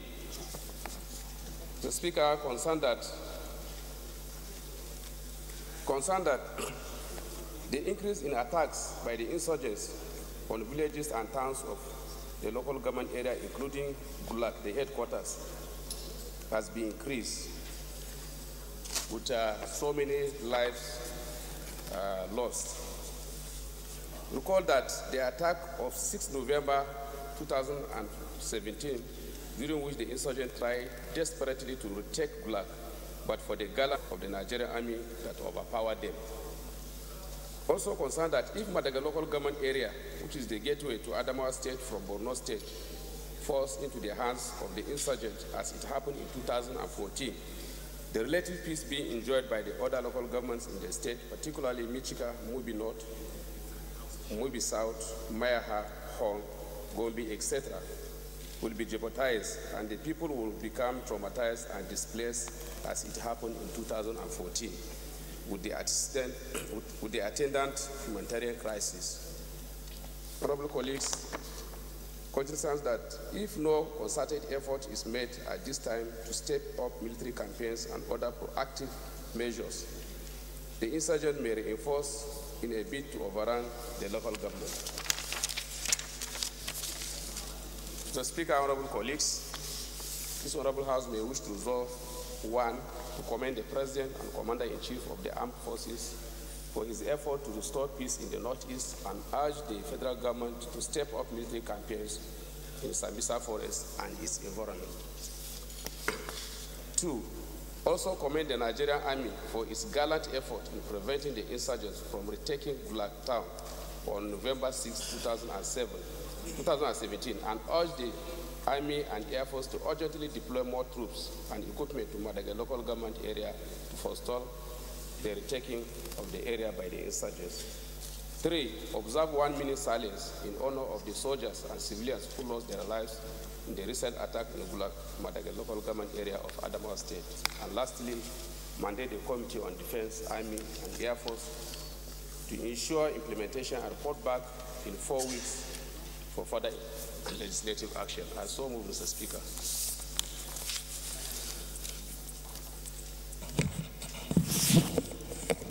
Honorable Lal. Thank you very much, Mr. Speaker, honorable colleagues. My name is Lal Abubakar. I represent the people of Yola North, Yola South, Gire. I'm from Adamawa State. Mr. Speaker, I rise to second the motion heavily moved by my friend, my brother, Honorable Kamale, and I so second. Honorable Kamale, you may wish to lead the debate. Thank you, Mr. Speaker, honorable colleagues. I remain Adam D. Kamale. I represent Michika Madagali Federal Constituency. I'm from Adamawa State. Mr. Speaker, the news of attack in the Northeast is not new to this honorable House. We have heard about several attacks. But the recent attack that took place on the 6th of November 2017 has some cause to worry. First, Mr. Speaker, it is widely acknowledged that the insurgents have been disseminated by the federal government. Of course, it has been a relatively peaceful time over some months or a year since this success. Mr. Speaker, we were taken aback by what happened 3 days ago in Madagali. The insurgents gathered in numbers with equipments and military equipments that are so powerful to the extent that they want to retake the headquarters of a local government. There's a serious cause of concern, Mr. Speaker, for this to happen under this condition that we are. Mr. Speaker, we are all familiar with the psychological warfare of the insurgents. This is a harvesting period, and normally for them to survive, they use this period to gather enough food to store to be used during the rainy season. And what do? They now step up their campaigns, they step up their attacks, and get rid of many towns or villages or capture as many as they can, so that at the end of the day, they will have a field day, harvest the crops that are ready for harvesting for this time around, and then store as much as they can so that they can survive. Mr. Speaker, this strategy has to be stopped, because if we didn't hold this situation now, the result is going to be highly colossal. Mr. Speaker, if one local government happened to go into the hands of the insurgents, which Madagali is about, then it's sorry state for other local governments and other states. So we don't pray for that. I urge this honorable House, Mr. Speaker, to support this motion, because it is a proactive measure that will lead us to nip this problem in the bud. Because as they are now, thank God, on the positive note, the Nigerian Army that were on duty on the 6th of November 2017 acted very, very, very well, and they deserve our commendation. Mr. Speaker, in all the crises, God save us, although they were able to shell some houses, but we lost one soldier and about 3 or 4 civilians. On that particular day, Mr. Speaker, they attacked the local government headquarters twice in a day. One was in the 6 a.m., one was 6 a.m. in the morning, the other one was around 7 to 8 p.m. in the night. That is to tell you the kind of on duty for months without seeing their families. There are people that work with almost obsolete equipment. So we need to strengthen them. We need to speak for them. We need to talk to the higher commanders, to the higher authority, to make sure that reasonable equipments are being placed on the ground. Especially, Mr. Speaker, honorable colleagues, at a point like this, when the insurgents are trying to regroup, we need to reinforce. Because if we didn't reinforce, and if they overpower us, or if they overpower our military men, we are going to be in trouble. So I call upon this House to support this motion, and we pass it very speedily. Thank you, Mr. Speaker. Any further contributions? Otherwise, I'll put the question. There's a notice of amendment here from Honorable Lawal Abubakar.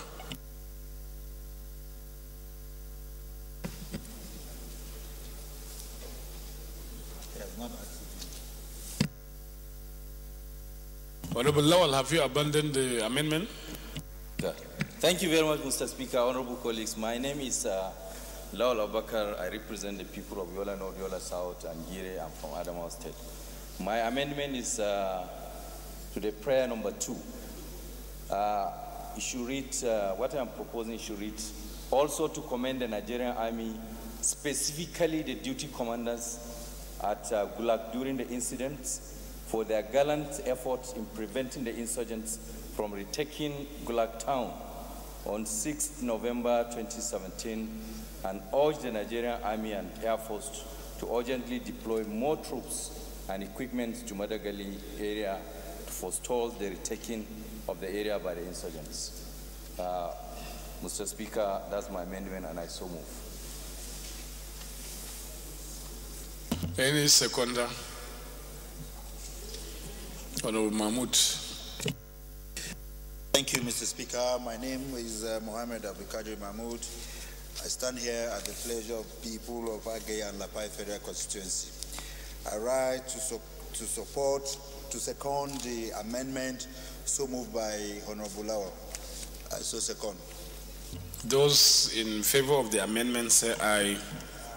Those against it say nay. Ayes have it. Another amendment, even though it is coming late, from Honorable Muhammad Umar Jega. Honorable Jega is invited to move his amendment. Thank you, Honorable Speaker. I am Muhammad Umar Jega, representing Gondu Aleru Jegefra constituency of Kebbi State.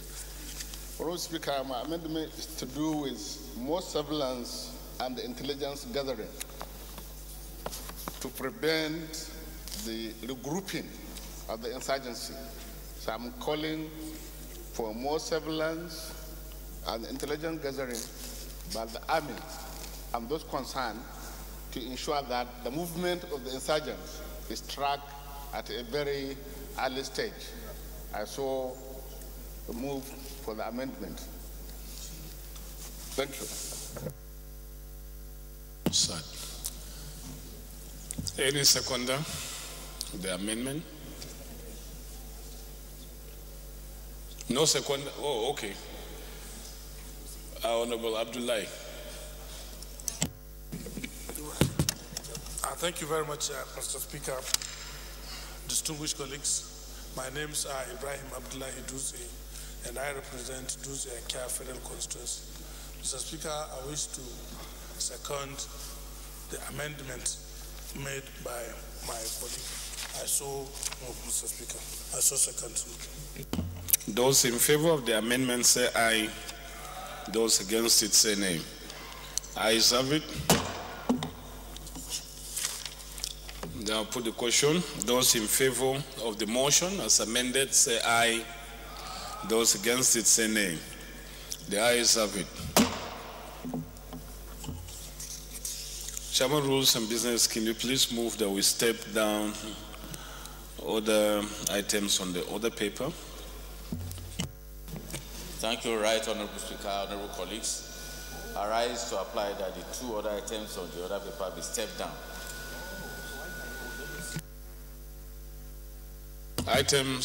Remaining items on the other paper, particularly consideration of reports, stepped down by leave of the House.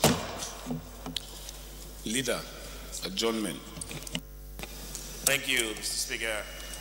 I rise to move that this House stand adjourned till Tuesday, 14th November, 11 a.m. I so move.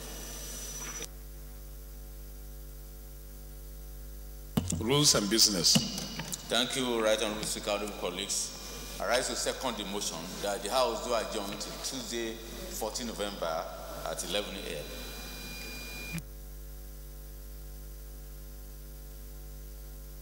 a.m. Those in favor of the motion say aye. Those against it say nay. Ayes have it. Shit.